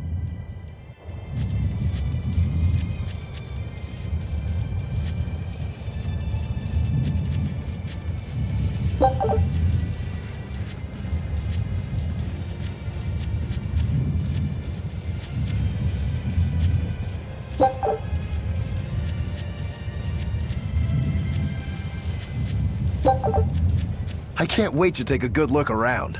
Whoa, now that's what I call a view. I agree that it's beautiful, but don't leap about so much. You'll fall. I can sense many Earth pulses under this place. I figured you'd notice that. An intricate web of earth pulses crisscrosses the land under the Aldina Plains. Mountains like these would normally take tens of thousands of years to form, but these popped up in about a millennia. So the Earth pulses have affected the land? Exactly. Long ago, people wielded arts that allowed them to manipulate the earth pulses and control the very land itself. How could arts like that exist? Perhaps they pushed against key points on the earth pulses? Like how acupressure can improve a person's blood flow. That's a rather forced comparison, but you may be right. Either way, those arts have been lost for eons. I'm impressed, Eisen. You know a lot about everything. Not at all. There's so much I don't know. For example, the name of these flowers. That's why I travel. To learn. Aldina alabaster grass. That's the name of this flower? Yes. A long time ago, my brother showed me a picture of it in one of his books. They're fragile flowers. They die quickly on their own, but if enough of them gather together, they can survive. Fields of them form beautiful white carpets of flowers. In some cultures, they symbolize kinship, the bonds between people. Kinship? Huh. I'll remember that.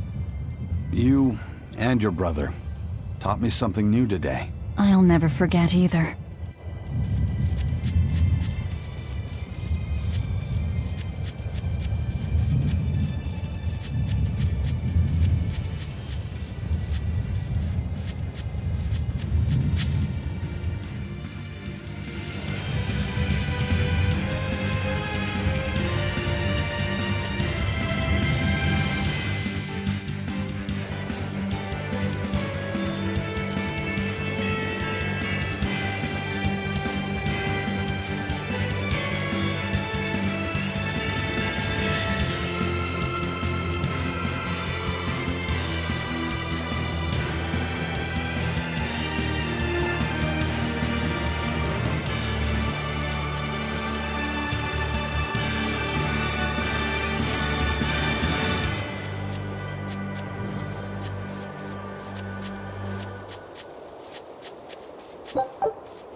I still need a lot of training.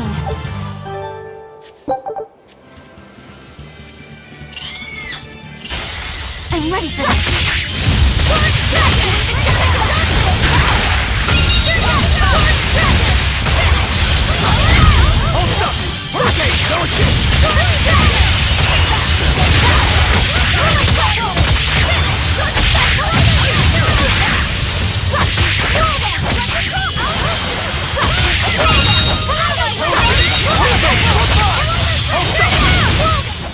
We're finished here. Let's go.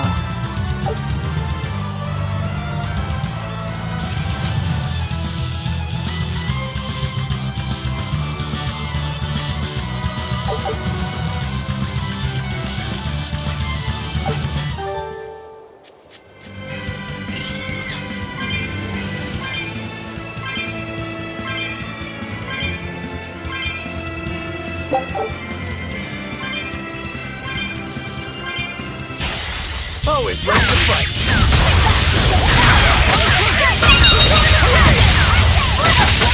No mercy! Won't that one be?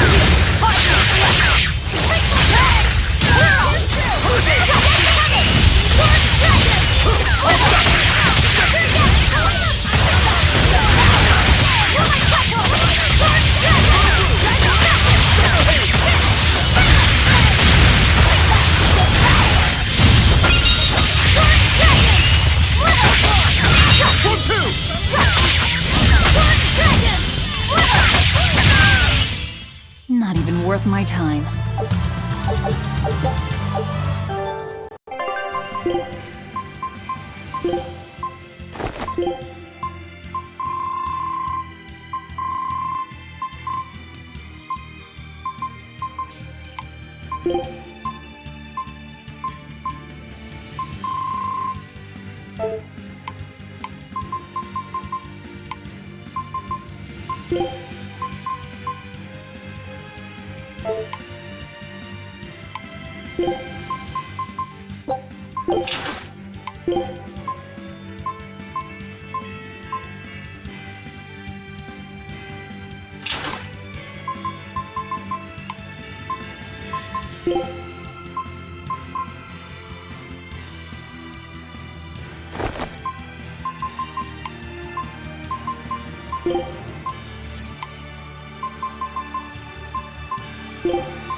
I don't think we have a chance!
has returned!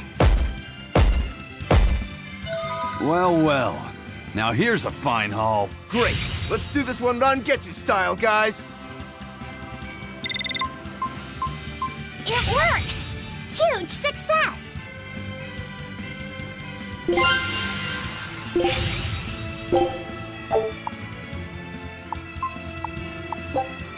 Scout ship setting sail.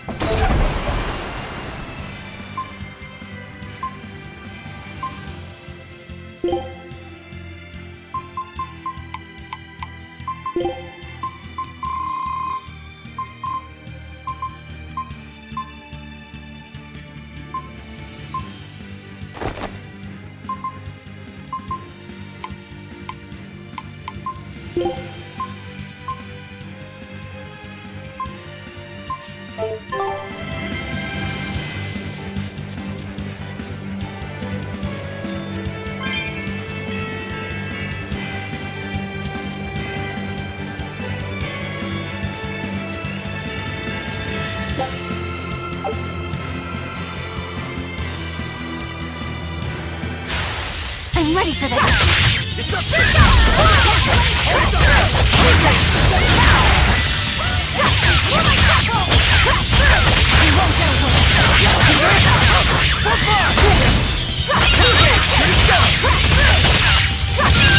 Out of my way!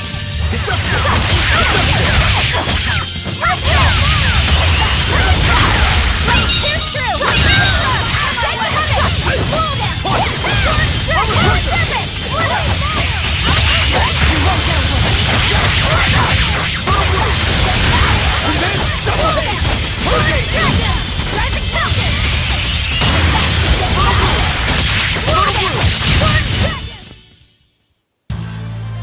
Are you hurt? Can you stand? Yeah.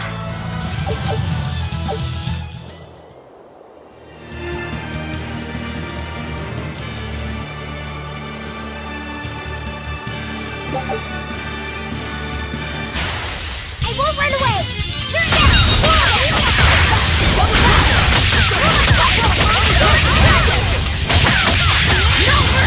Won't that one be spider? That all you got?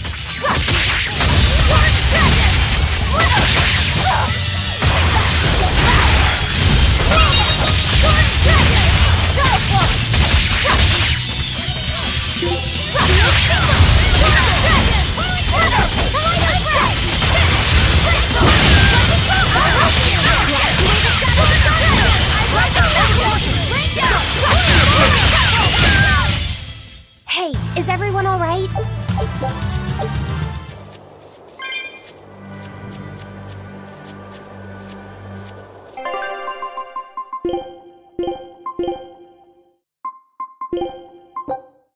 Food's ready. It's nothing special.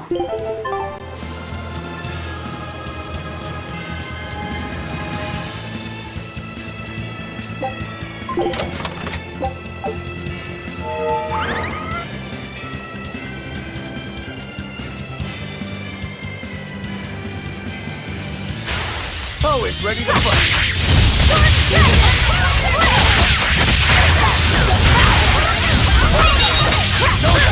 Double hit!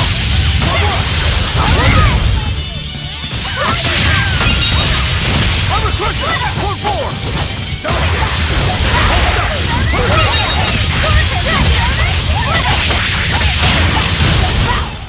I'm not one to go easy.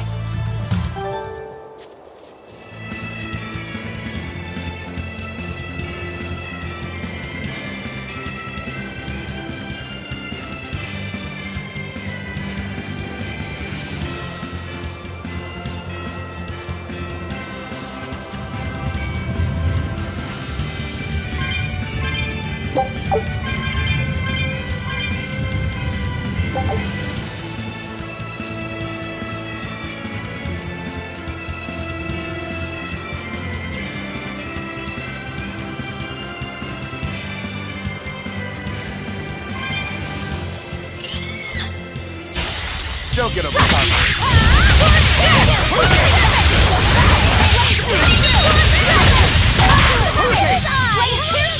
Here's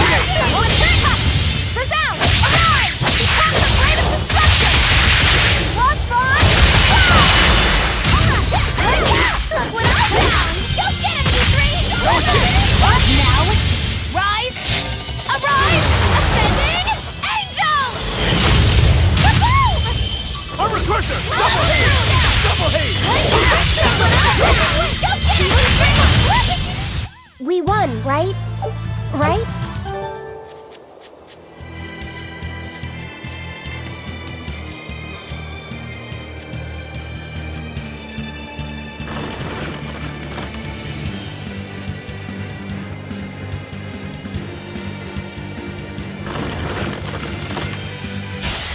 Right then, let's finish this!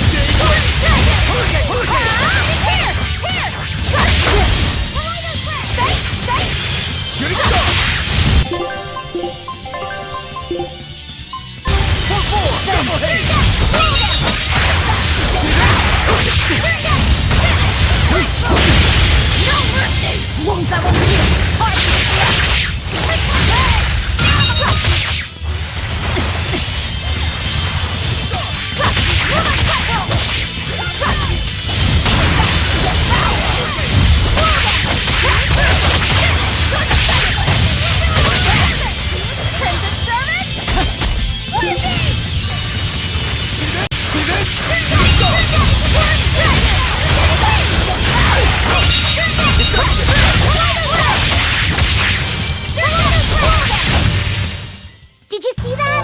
I beat it!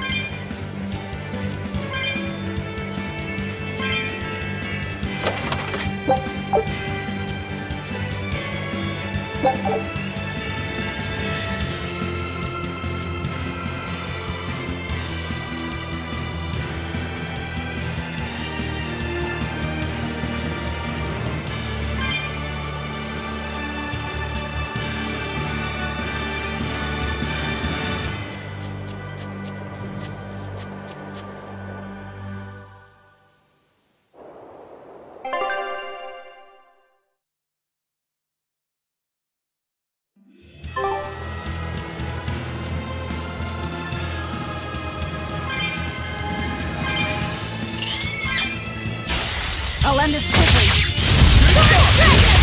Shooting star! Hold stop! Armor crusher! Stop it!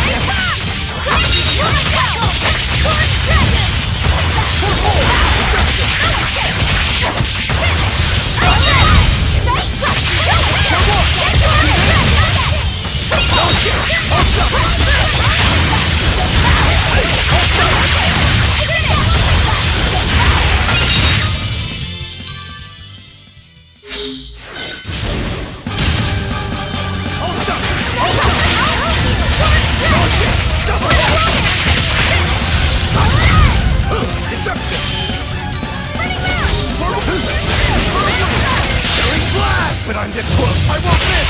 Form zero! No escape! No escape! Double haze! No escape! Great star!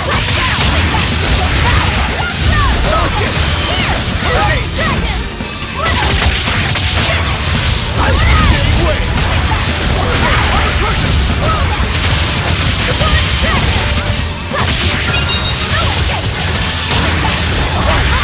No escape! Double haze! Double haze!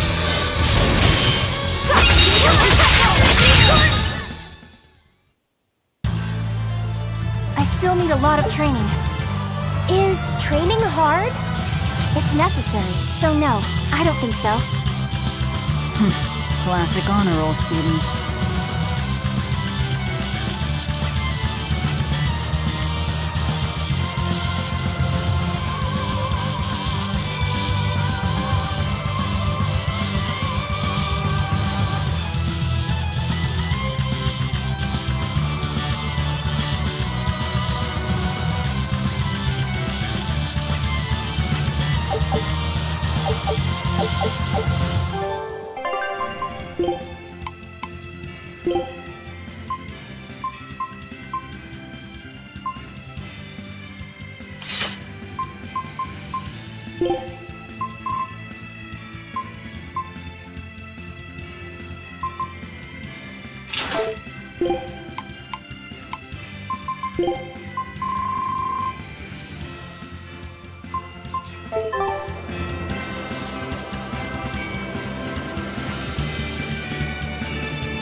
Don't get overconfident.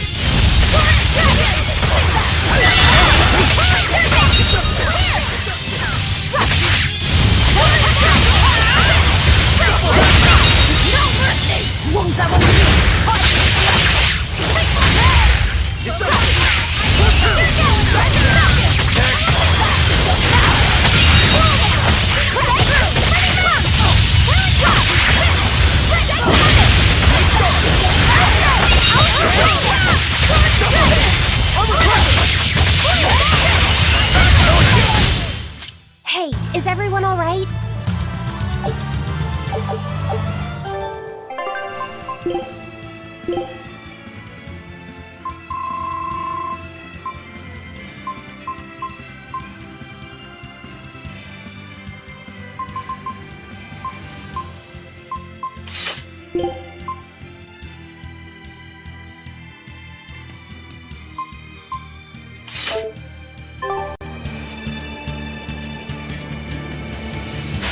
Don't get overconfident.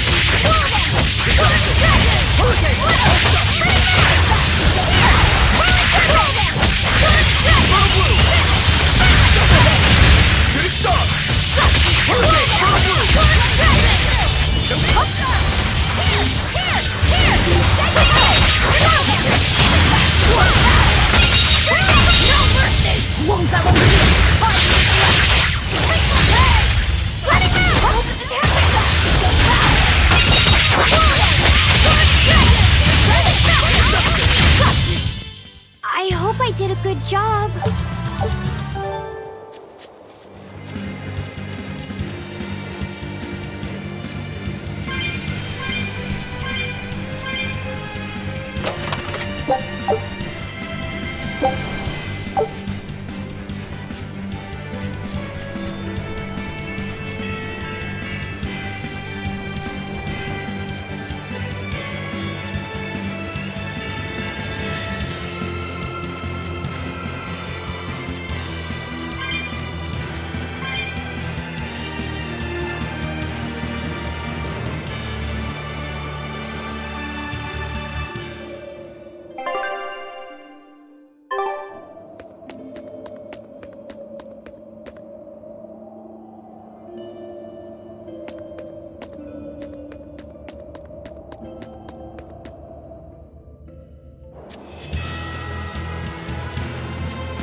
Always ready to fight.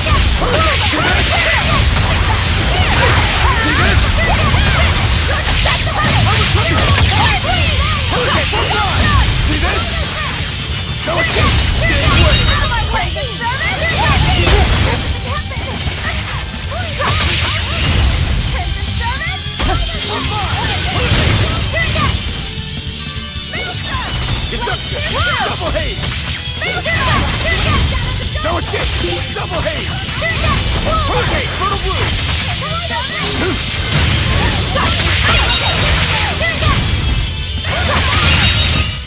Come on, really?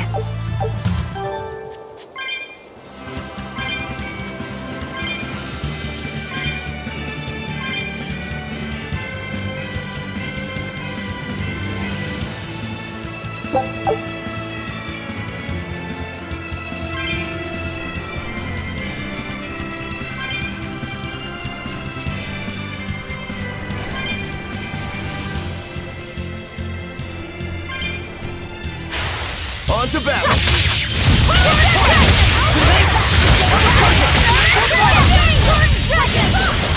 I'll finish this! Double haze! Hurricane! Eat it! No escape! Double haze! Yes! Did I get it? Smash them! I'll help you! Blast them! You don't want to make me angry. Laffy said apologize for losing your temper. Oh, sorry. Come on, let the boy try to act tough.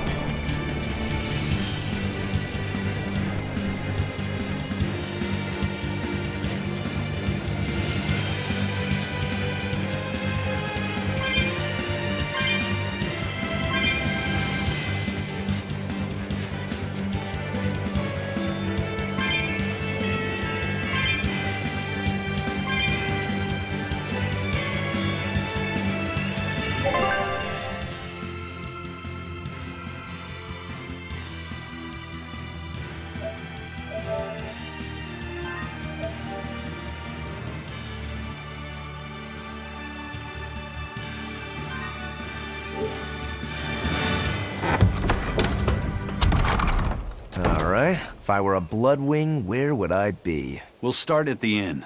It only makes sense. Yay! I found so many blueberries! What are you gonna do with all those? Make jam?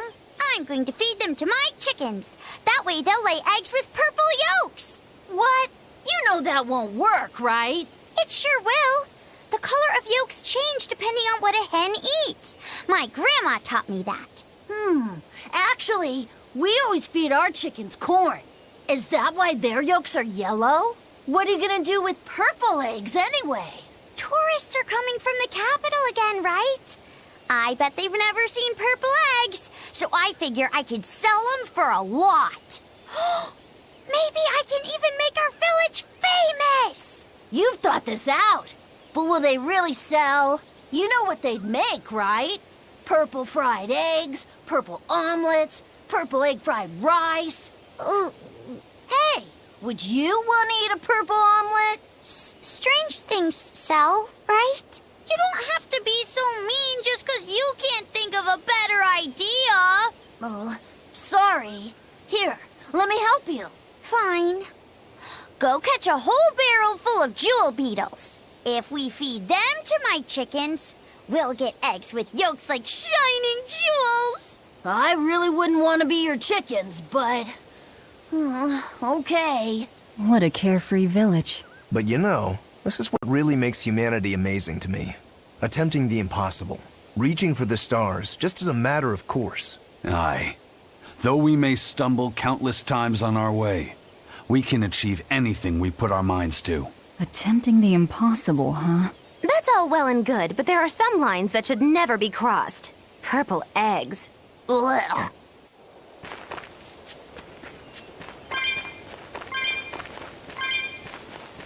Raspberries, strawberries, blueberries, they all grow in abundance around Stonebury. We even have a fairy tale about it. One day the ground was covered with so many fallen berries, they all became stones. Stoneberries. Is that how the town got its name?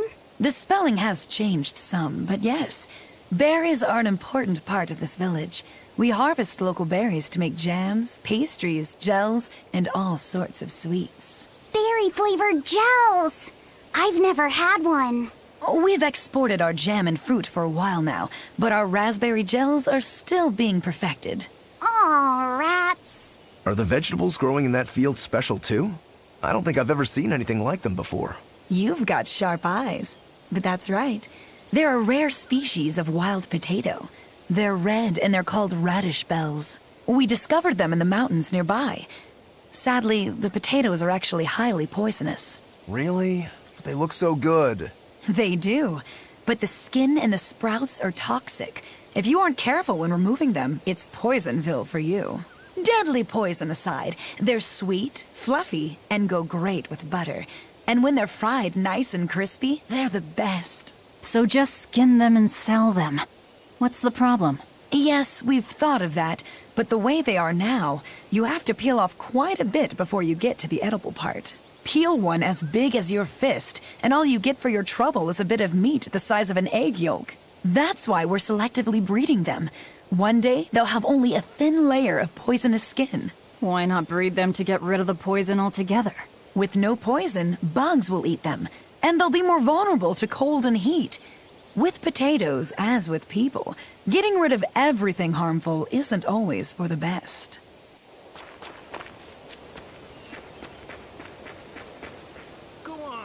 Stoneberry hasn't had much luck growing just yet, but this pioneer town has a lot of potential. Trees grow well here, and the lumber is of great quality.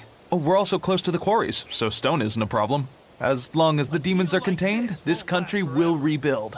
The need for stone and lumber will soar. Best of all, this area is quiet, has beautiful lakes, and is a perfect place for a craftsman like me to work. And why settle for anything less? I do feel that you might be a bit short-handed here. It's hard to build without manpower. You're right. We need something to attract new settlers. Maybe some sort of specialty item? Is there any fruit or vegetable that can only be found around here? There is a type of potato called the radish bell that we grow, but it's got a few, quirks. If you want to attract people, you should just ring a bell. Come to Stoneberry, where the money grows on trees. A bell tower, huh? That might actually work. We can even use local stones for the bell. The Stoneberry Stone Belfry. It won't work. Huh? Try hitting a rock. Doesn't ring. Ah, how could I have missed that? I'm still such a novice. My master taught me better than this. Think before you build. That's what he always said. I need to do better and not sully his name.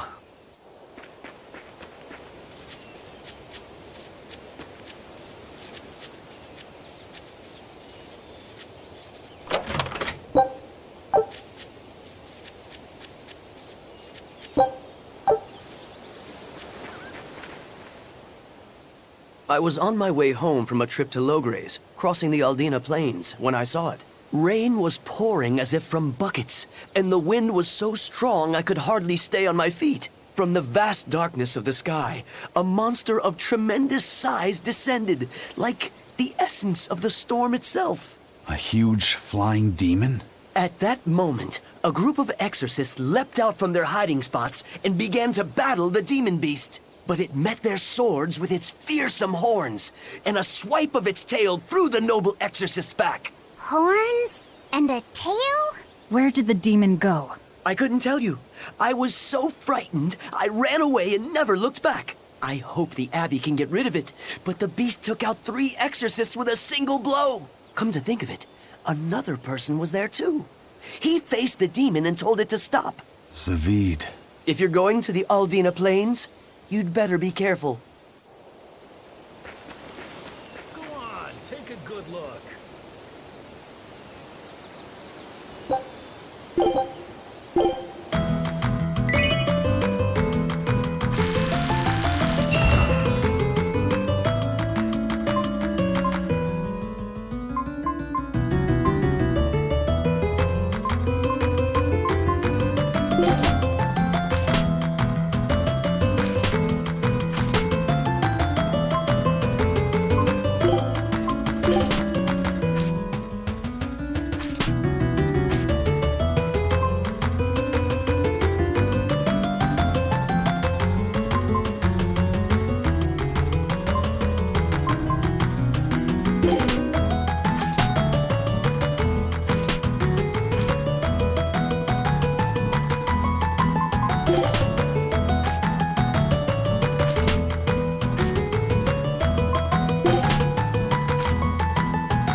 Our scout ship has returned! Well, well. Now here's a fine haul. Eye of newt and mushroom spore, tender parts of prickle boar!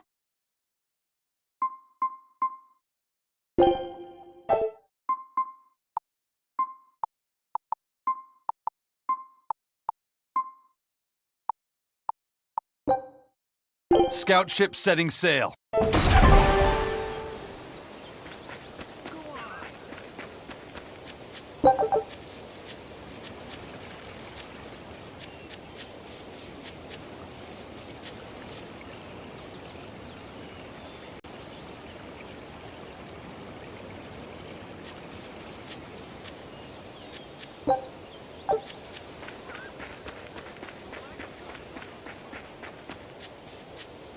The water around here is ideal for producing wine and spirits. I've been thinking about fermenting something new. What will you make? This region's specialty is berries, so a berry wine?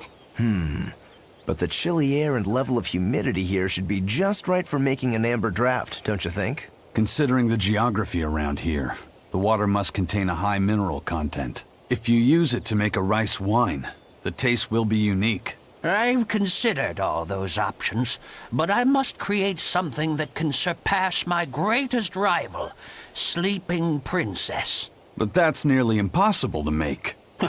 Exactly. Not an easy task, to say the least. Sleeping Princess is made by filling an emerald cask with water from an enchanted mountain spring and sitting it in direct sunlight for 7 years. The water's magic causes it to change color each year. When it reaches the same deep green hue of the cask, it's ready. Solar fermenting, huh?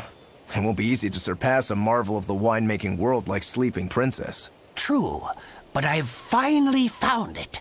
The ultimate stone. A gemstone? Will you make a cask from it? That would just make it an imitation. No, what I found can only be called a natural rock filter. You're filtering wine with a rock? Deep in the heart of these mountains, I found a stone that absorbs liquids. I tried using it to filter a berry wine. The taste of it was unbelievably crisp and bright. It preserved the luscious richness of the berries while adding a clarity that left me breathless. I call it Pure Land wine. There is no better. May I have a taste? My apologies, but it took me 10 years to make a single thimbleful. I drank that thimbleful for my tasting. It'll be about 50 years before I can make a decent batch. I doubt I'll see a full bottle in my lifetime. 50 years, huh? Meet you back here, then? I've never been so glad not to be human.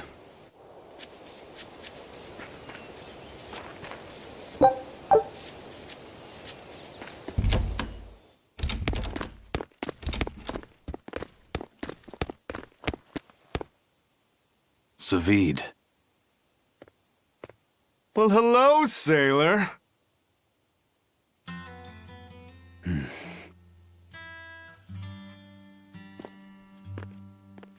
Are you waiting for someone? Nope. Just saying a prayer for someone. Someone? Let's go. Clearly there aren't any bloodwings here. You're just going to leave? I'm right here.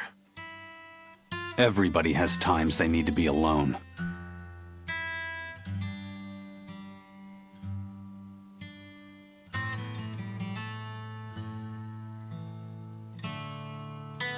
Fee. Right. Coming.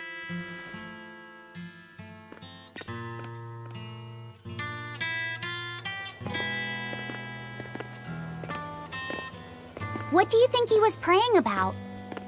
Well, for one thing, he was drinking a bottle of Thorny Forest. Oh my! The drink you share with your special someone when you're going to be married for life! How romantic! But getting your hands on that stuff is no small feat. I can only hope I'll get a chance to taste it someday. That must have had an important meaning for Savid. That's why you left him alone. Don't read too much into it. You're Velvet, right?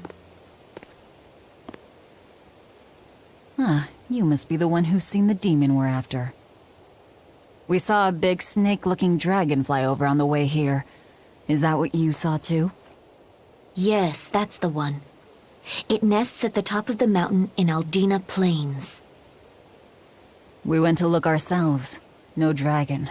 It only returns to its nest on rainy days. Rainy days, you say?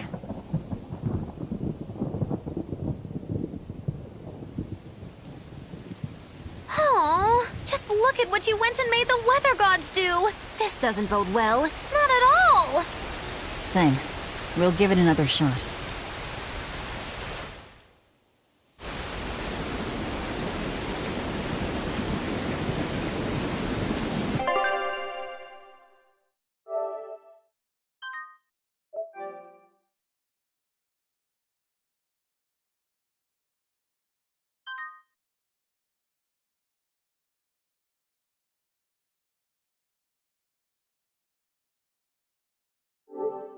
Hey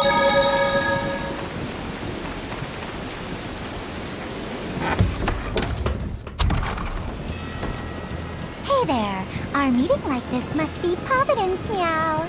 We're in a hurry. Save it, cats. All the better, meow. I've just stumbled upon a perfectly nifty piece of stone just for you. What's it for? That's not a geoboard, is it? Bingo! I dug it out of some ruins, meow. They were made by Norman Meowny years ago for surfing along Earth pulses, but I can't use it, so I figured I'd pawn it off on someone else who could, meow. Wait, Norman made this? That doesn't exactly inspire confidence. Don't be so mean! We're capable of exceptional things! Sometimes. When a Norman speaks their own name, the board springs to life and whisks its masters away at top speed. They'll even plow right through weak demons. You can say it's our masterwork, even if we sorta stumbled on it by accident. Huh. Well, then I apologize. So we can ride this as long as we have Bienfu with us, right? Well, kind of. Do you have to use your true name to activate it? Not my true name, no. My Norman name. Wouldn't that just be Bienfu? No.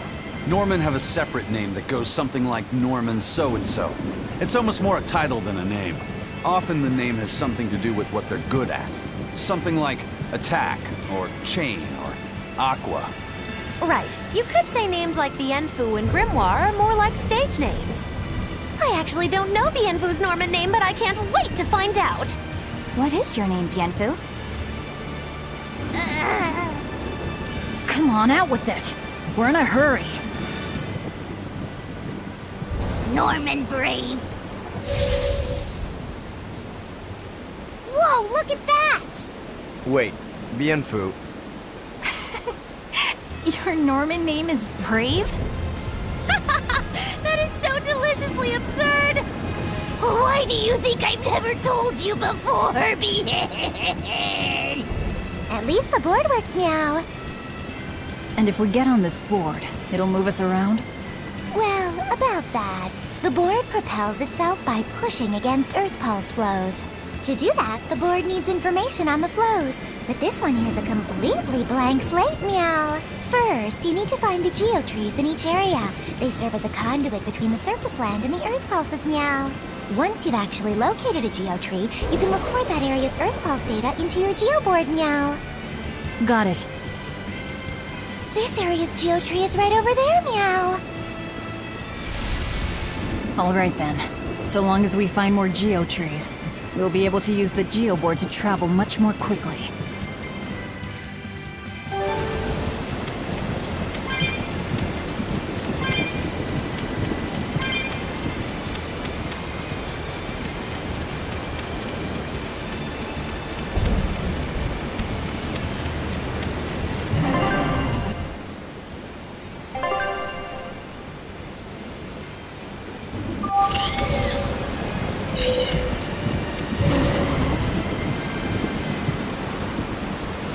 Well, that's going to come in handy. Yeah, and it's a lot of fun to ride, too. I could get used to this. I'm so worn out. I feel like I had to sprint the whole way here. Huh. It seems like operating the board saps a lot of energy from Bienfu. Even still, this board gives us a strategic advantage. Brave here will just have to bear a little exertion now and then. Yeah, Brave. Buck up. I believe in you. Be brave. Ah! Stop calling me that!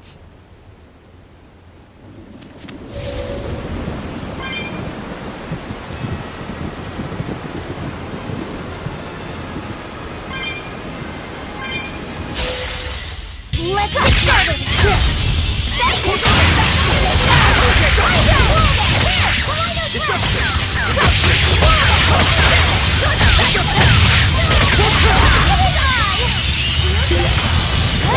Look what I found! What in the world?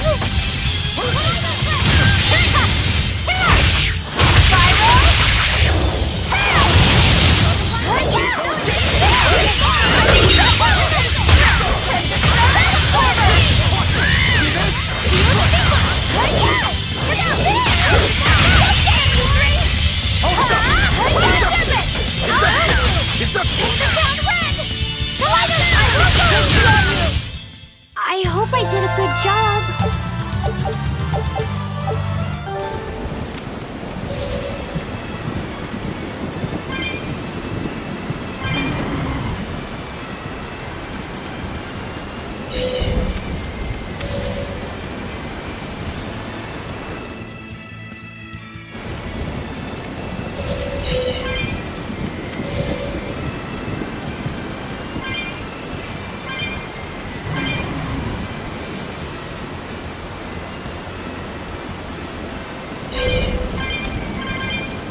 we have a chance! Hey, Killing Flash! But I'm this close, I won't miss! Form Zero! Lightning, rain down! Shot up! No escape! These are one of my fire No escape! Hold down! Photo Dragon! No escape! I return quick! Here it comes!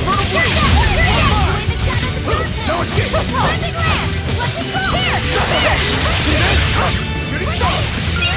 For fire! Deception! Let's just go! Power pressure! See this? See this? See this? Shooting star!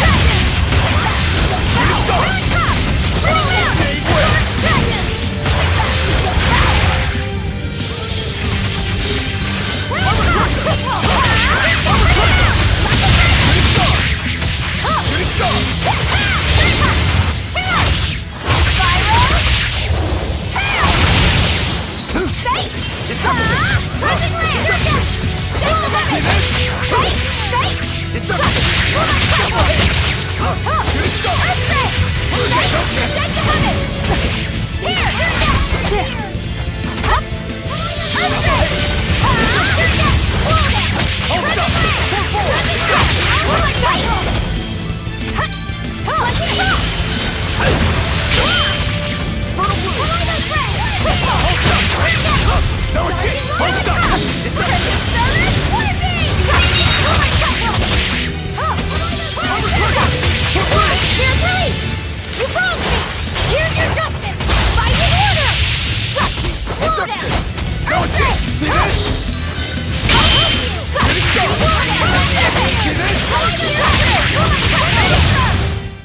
Whew, I thought we were done for.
I'm done. Anything else need chopping?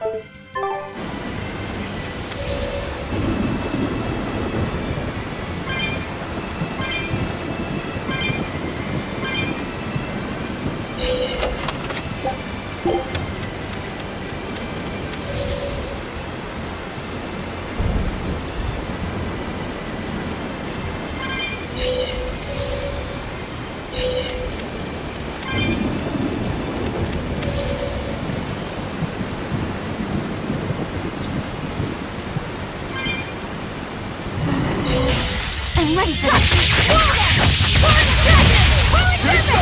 Take the sky!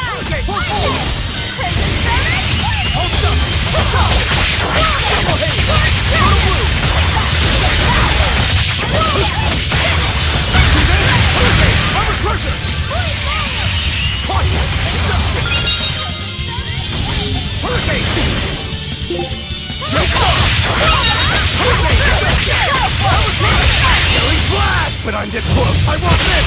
Form Zero!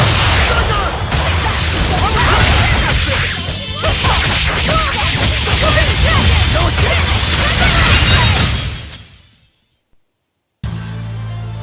I still need a lot of training.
A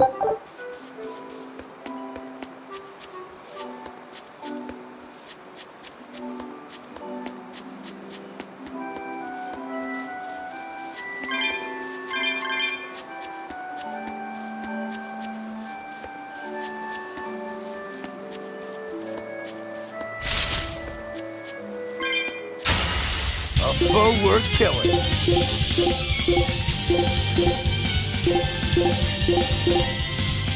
For fun! Shooting star! See this? See this? Hurricane for the blue! Hurricane for one!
That was a considerably powerful enemy.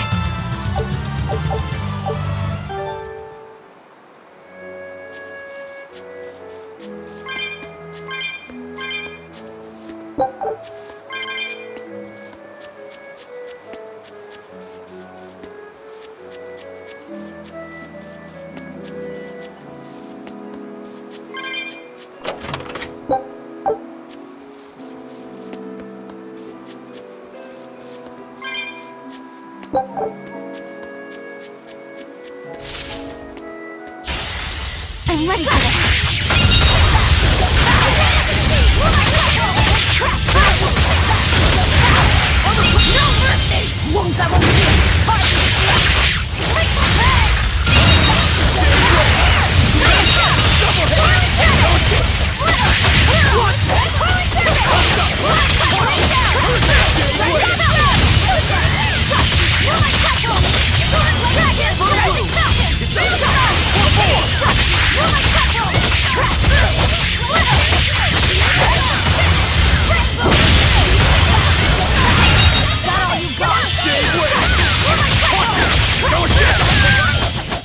Come on, really?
Always be on guard!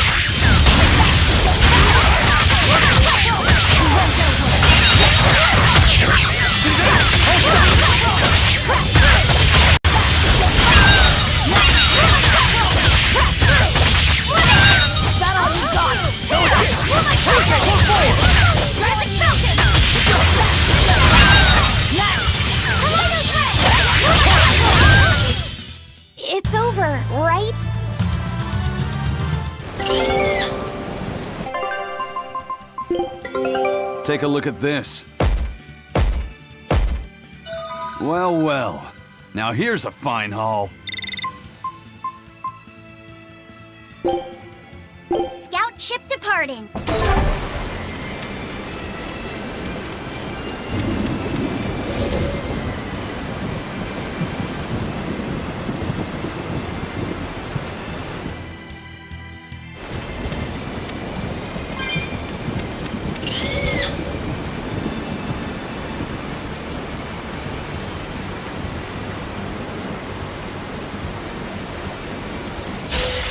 You better be ready. No mercy! Wounds that won't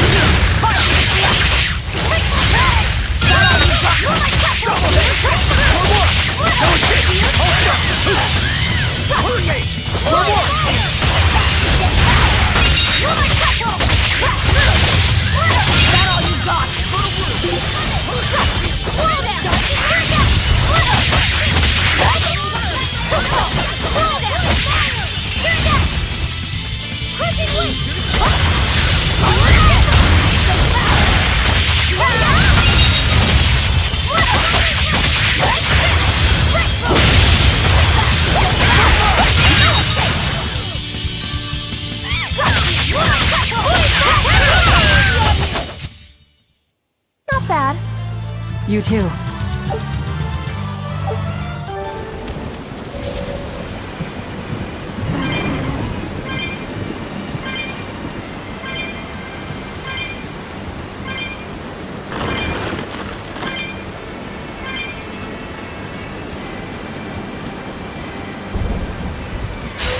You'll be rushed on my blade.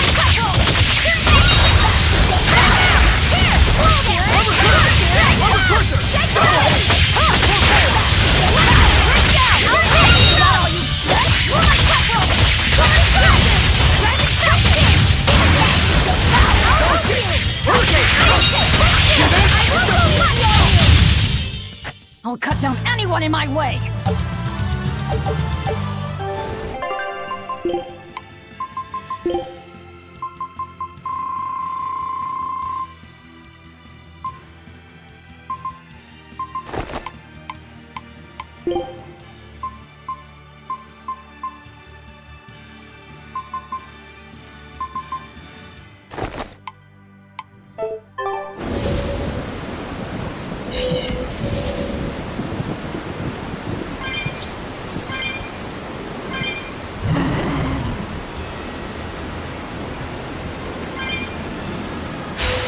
Let's get started!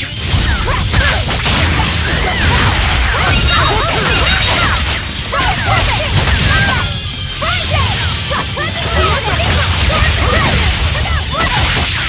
No mercy! Wounds that won't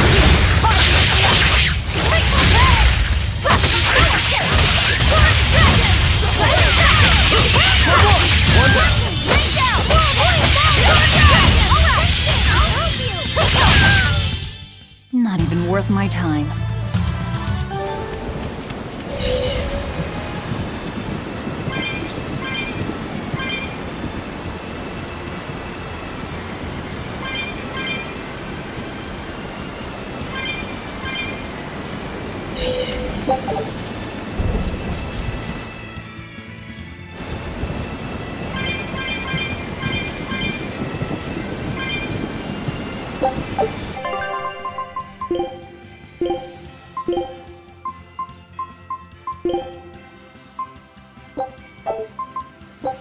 I'm done. Anything else need chopping?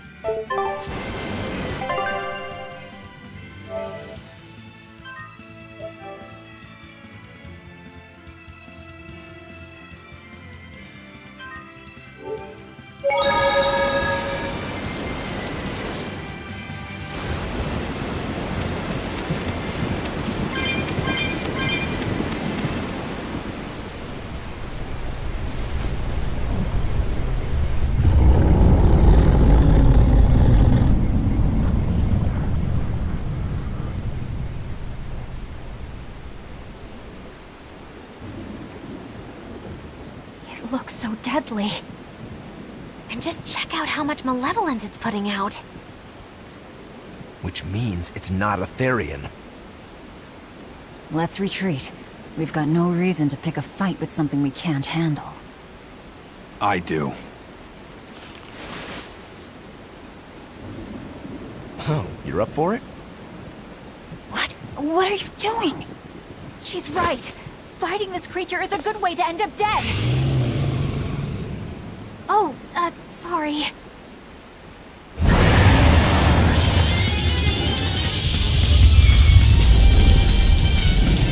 Well, no turning back now.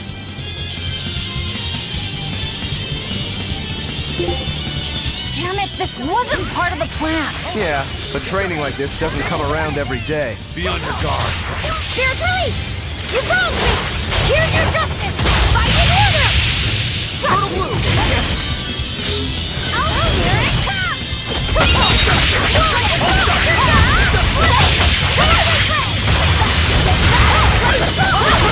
Hurricane!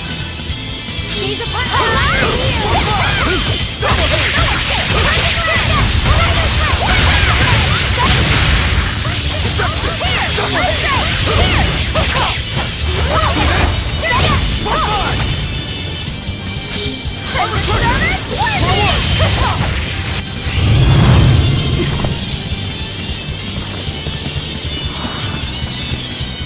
Yep.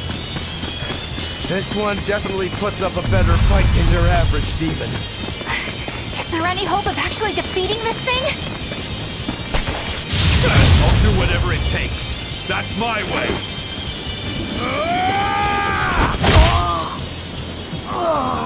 Zavid! Yeah. I see you're out for blood, as usual.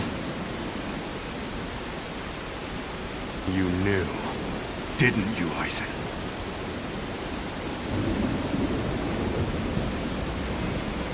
Out of my way.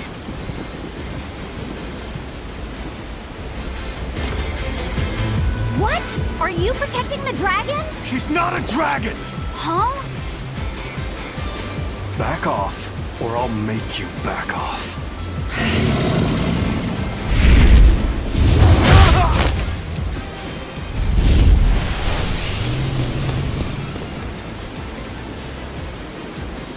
Damn, it got away! That hurts, babe. Here we hadn't seen each other in so long.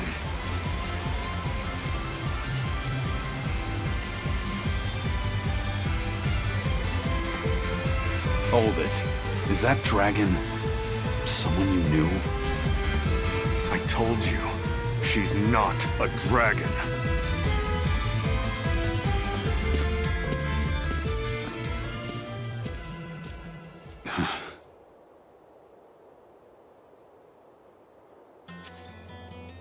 So, it seems old Check Out My Pecs and the dragon have some kind of close ties. Did I hear you right? We're talking about a dragon here. I know what I said. But how could that be? When Malachim are tainted by malevolence, a dragon is what ultimately results. So you're saying that dragon was a Moloch Zavid once knew? She must be who he was praying for back in town. Yeah, most likely. But do Malachim put out malevolence like humans do? No, not by themselves they don't. But if one remains in contact with humans or demons who do, it will eventually taint her, and she will become a dragon. What about you, kiddo? You feel anything weird after you got thrown into the Earth Pulse at the Empyrean's throne? I did, yeah. Can't say I'm surprised. The air there was thick with malevolence being sent on its way to Enominat. If I'd stayed there, I might be a dragon too. Is having a vessel not enough to prevent a Moloch from transforming? A vessel can reduce the effect, but not eliminate it. By stripping their Malachim of consciousness, the Abbey exorcists seem to be able to inhibit the transformation. But nothing in this world is guaranteed. Can a dragon ever be changed back into a Moloch? Nope. Just like with demons, there's no going back. Do they still hold on to some part of who they were? You saw that dragon. What do you think? Well, that's... But Zavid still won't kill it. Must be his creed at work. Eisen, listen. Whatever business you and Zavid have with that dragon, I don't care. Do what you have to, but I won't tolerate you getting the rest of us involved in it again. Do I make myself clear? You've got it. Good. Now, let's get back to the Therian hunt. We'll regroup in Titania.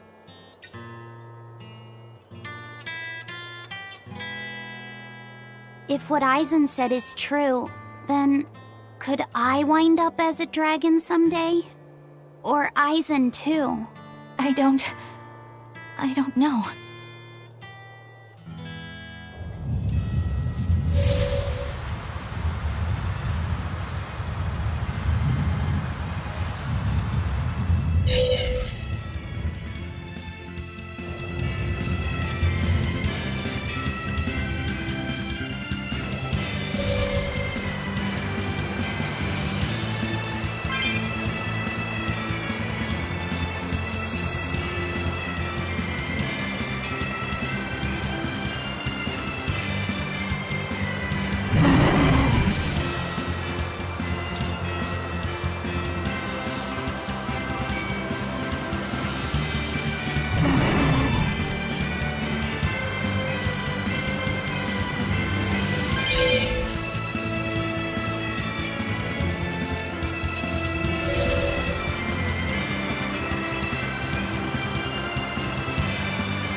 Behold the arts of my ancestors!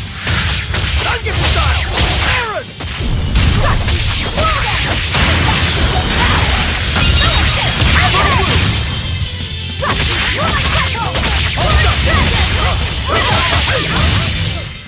I unleashed all my power. Maybe I overdid it.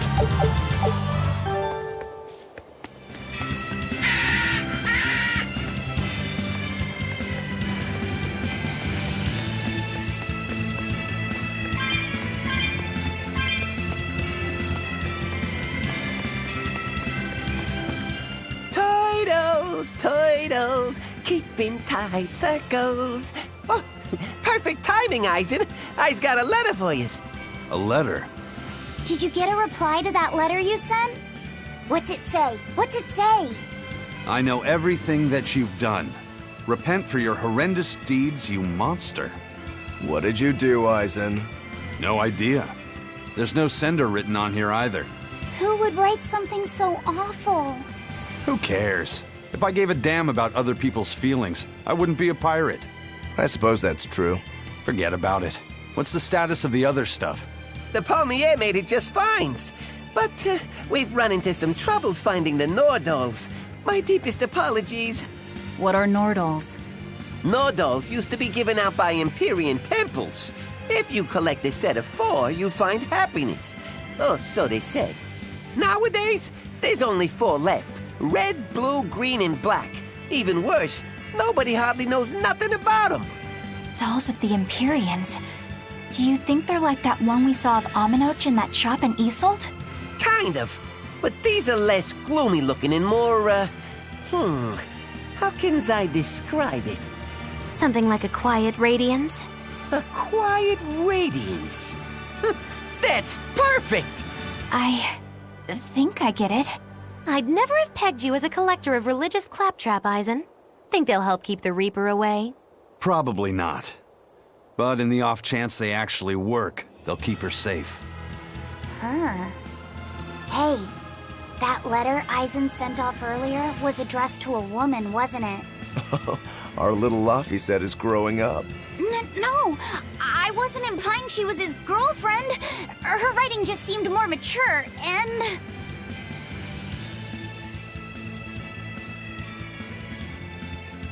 It's nothing like that. She's my younger sister. I didn't know you had a sister. She's the only family I have left. She and I live apart for various reasons. I'm guessing your death curse is one of them, huh? Magilou! So that's why. I'd be happy to help you look for those dolls, Eisen. Are you sure? Yeah. Okay, then. Thanks.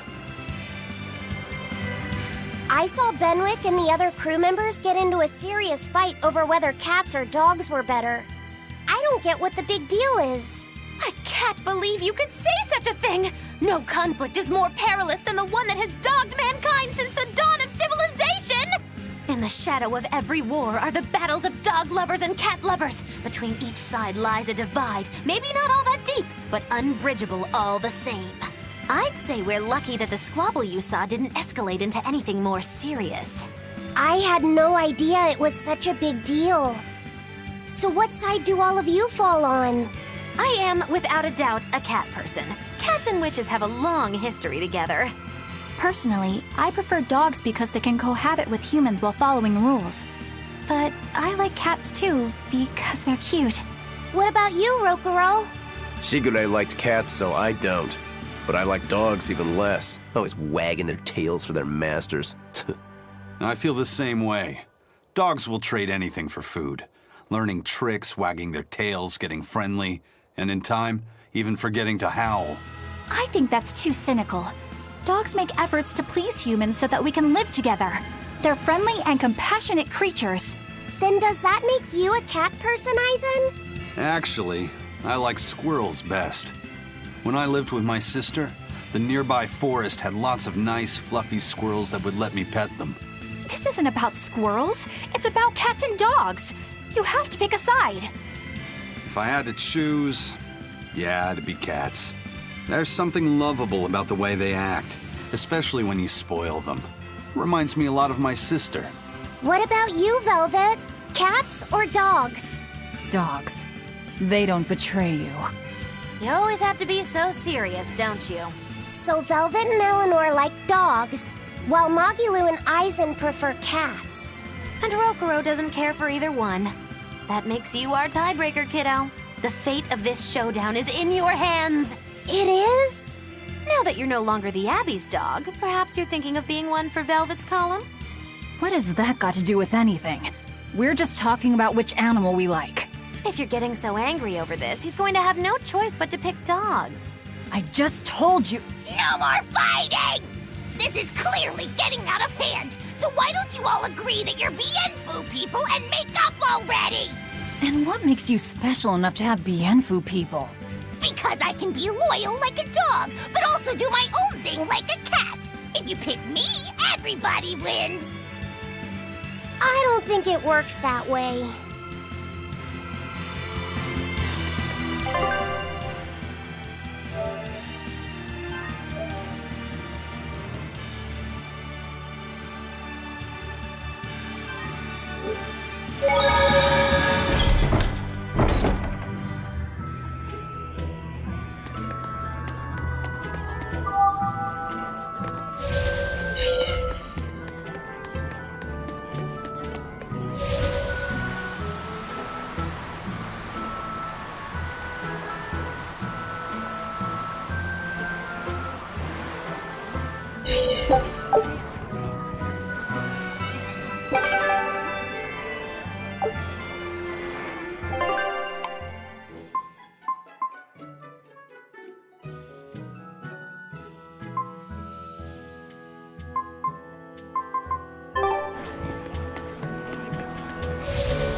I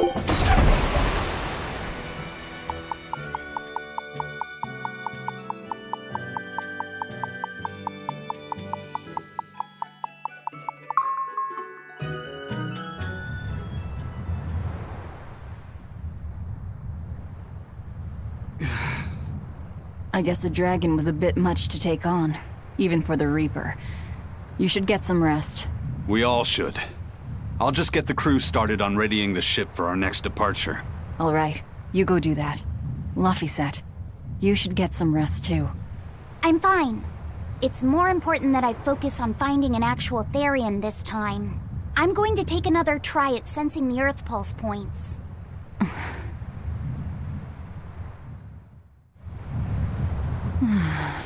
You're as stubborn as ever, Fee.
Hey, Kuragane, let me ask you something. More complaining, is it? Come on, don't be like that. Every time I turn around, Velvet or one of the pirates is telling me to go make some delivery to some island. I can never get a break. Isn't that just a sign they think you're a dependable guy? Maybe, but I don't see them sending you off on errands. It's like they take one look at your face and decide to leave you alone. I don't have a face. Oh, right, sorry. Slip of the tongue. Maybe you just don't know how much work I do around here. It's more than you think. Anything to do with iron, I do it. Making tools, repairing things. What do you take me for? Some kind of cheeky freeloader? I don't even have cheeks. You're too funny. But doesn't it ever annoy you to have all these kids giving you orders? I've spent my entire life thinking of nothing but forging swords. It's been centuries since I've interacted with youngsters like them. They can be a hassle, but at least it's a new hassle. Yeah, that's what I thought at first, so I went along with whatever they asked. But I've been too nice, so they keep pushing work onto me. Maybe if I hadn't been so helpful, they would have stayed out of my face like they stay out of yours. I don't have a face. That's not the point. Aren't you even listening to what I'm saying here? You need to make up your mind. You and I got on this ship alongside these people, who are putting themselves in great danger in order to live the lives of their choosing.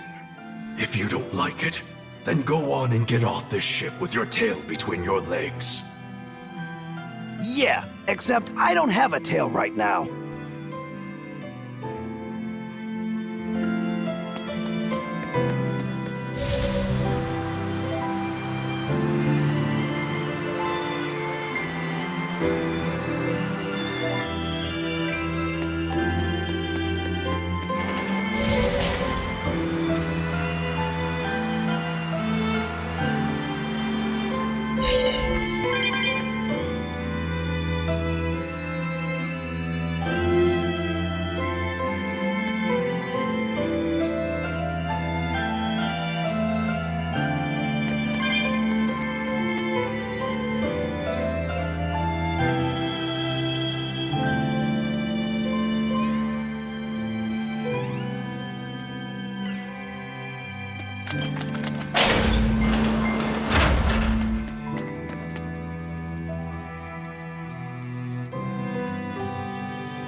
Don't push yourself too hard now, Laphicet. You hear me? I hear you. I told everyone I could find the Therians, but I've only sent us to the wrong places. Aizen, is there any way to boost Amalok's powers? I guess it's okay for me to tell you this. The majority of Malakim today have their consciousnesses sealed away to be used as mere tools for the exorcists. But originally, Malakim were beings who received prayers from people, and in return bestowed their blessings upon nature and mankind. So you're saying that when humans pray to a Malak, the Malak receives great strength? Yes, in general at least. Some Malakim, like me, buck the system and bring about misfortune rather than divine grace. Oh, that's unfortunate. But who would ever pray to me? Maybe you didn't lead us to any Therians, Fee, but it's not like we came back empty-handed. We found Orichalcum to use against Shigure, and we also learned we can hold our own against a dragon. Velvet. So where should we go next, Fee? Northgand! There's a big Earth Pulse point north of Helavis! Works for me. Aizen? We can leave whenever you want. Doesn't matter to me. And I'm all set. Let's make our way to the harbor. When I say prayers, I don't mean outright worshipping. All I'm talking about are earnest thoughts and feelings directed at you. I see. So I'm already receiving prayers then.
next target is north of Helives, near the Faldes ruins.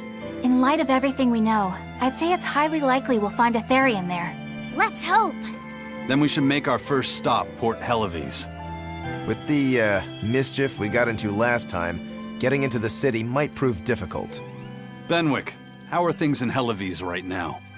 That shipping guild that used to handle our mooring is pretty much toast. But for some reason, the Abbey isn't watching the port as much as they once were. Unfamiliar ships have been hauling in relief supplies, so if we pose as one of the transport ships, I think we can slip in. And if we divert some supplies to an unofficial channel, we might be able to secure a new mooring partner. Smuggling in relief supplies for our own disaster. Cheeky bastards, aren't we? It's what'll get us in. That much is true. It's a plan. Roger. I'll get right on it. Hey, Eleanor. Abbey exorcists don't pray to their tethered Malachim, do they? You mean something besides our oaths? An oath is a magical formula that grants you power in exchange for binding you to a rule, right? Yes, though that is simplifying it a bit. When Malachim receive human prayers, they bestow their blessings upon people and nature. Eisen told me that we Malachim grow stronger when humans pray to us. Prayers and blessings? I've never heard of that. I used to think the same way as the other exorcists. Malachim are merely tools that allow us the use of arts. Yeah, that's what I figured. But Innominat is different. The exorcists all worship him. They have faith in his mighty power. And not only that, the people of this nation pray to the Empyrean for salvation, just as Artorias instructs them. Ah, I get it now. See the wheels turning, do you, kiddo? Huh? Artorias founded the Abbey within the existing Church of the Empyreans, so that he could direct the people's thoughts towards Innominat, so that even while they lionize Artorias as their savior, they are made aware of Innominat's presence behind him. Everyone starts believing in Innominat. The prayers of the entire world go to him, becoming his power. After the centuries-long decline of Empyrean worship, he becomes stronger than anyone today could imagine. The pieces do fit. Oaths, prayers, blessings, the demon blight. So much in this world is affected by matters of the heart. They hold magical power, both effective and meddlesome. We are truly going up against the rest of the entire world, aren't we? Don't look so troubled, Eleanor. I'm gonna do my best to get stronger, so believe in me. I am a Malak after all. Oh, Laphicet, you've become so brave so quickly. Have I? But you're still cute when you get embarrassed. Hey, why's your face so red? Huh? My face isn't red. Huh?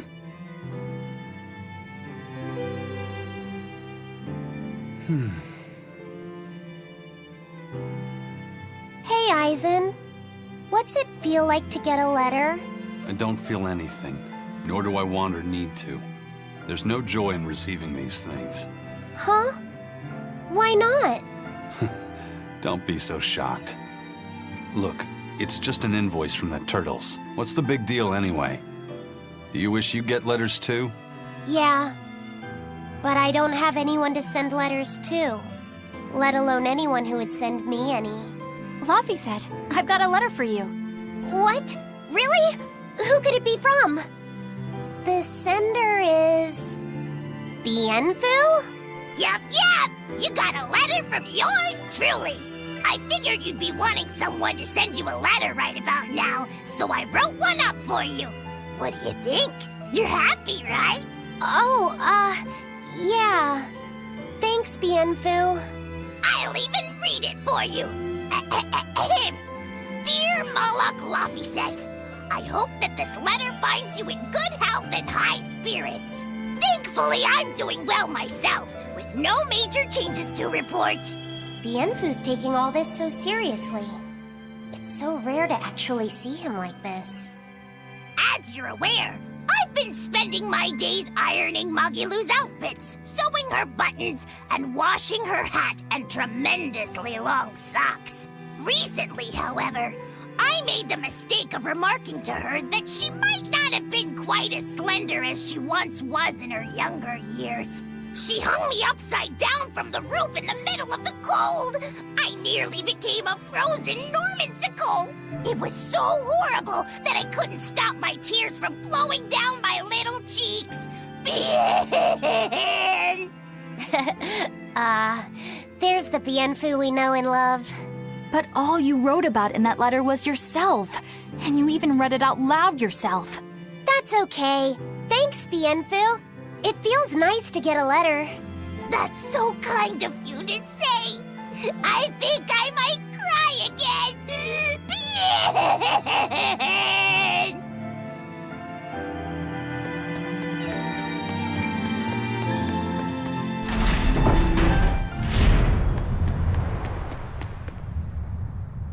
We've loaded everything bound for Helaviz. With that much trade, I doubt anyone will suspect us. Any idea who can give us cover for docking?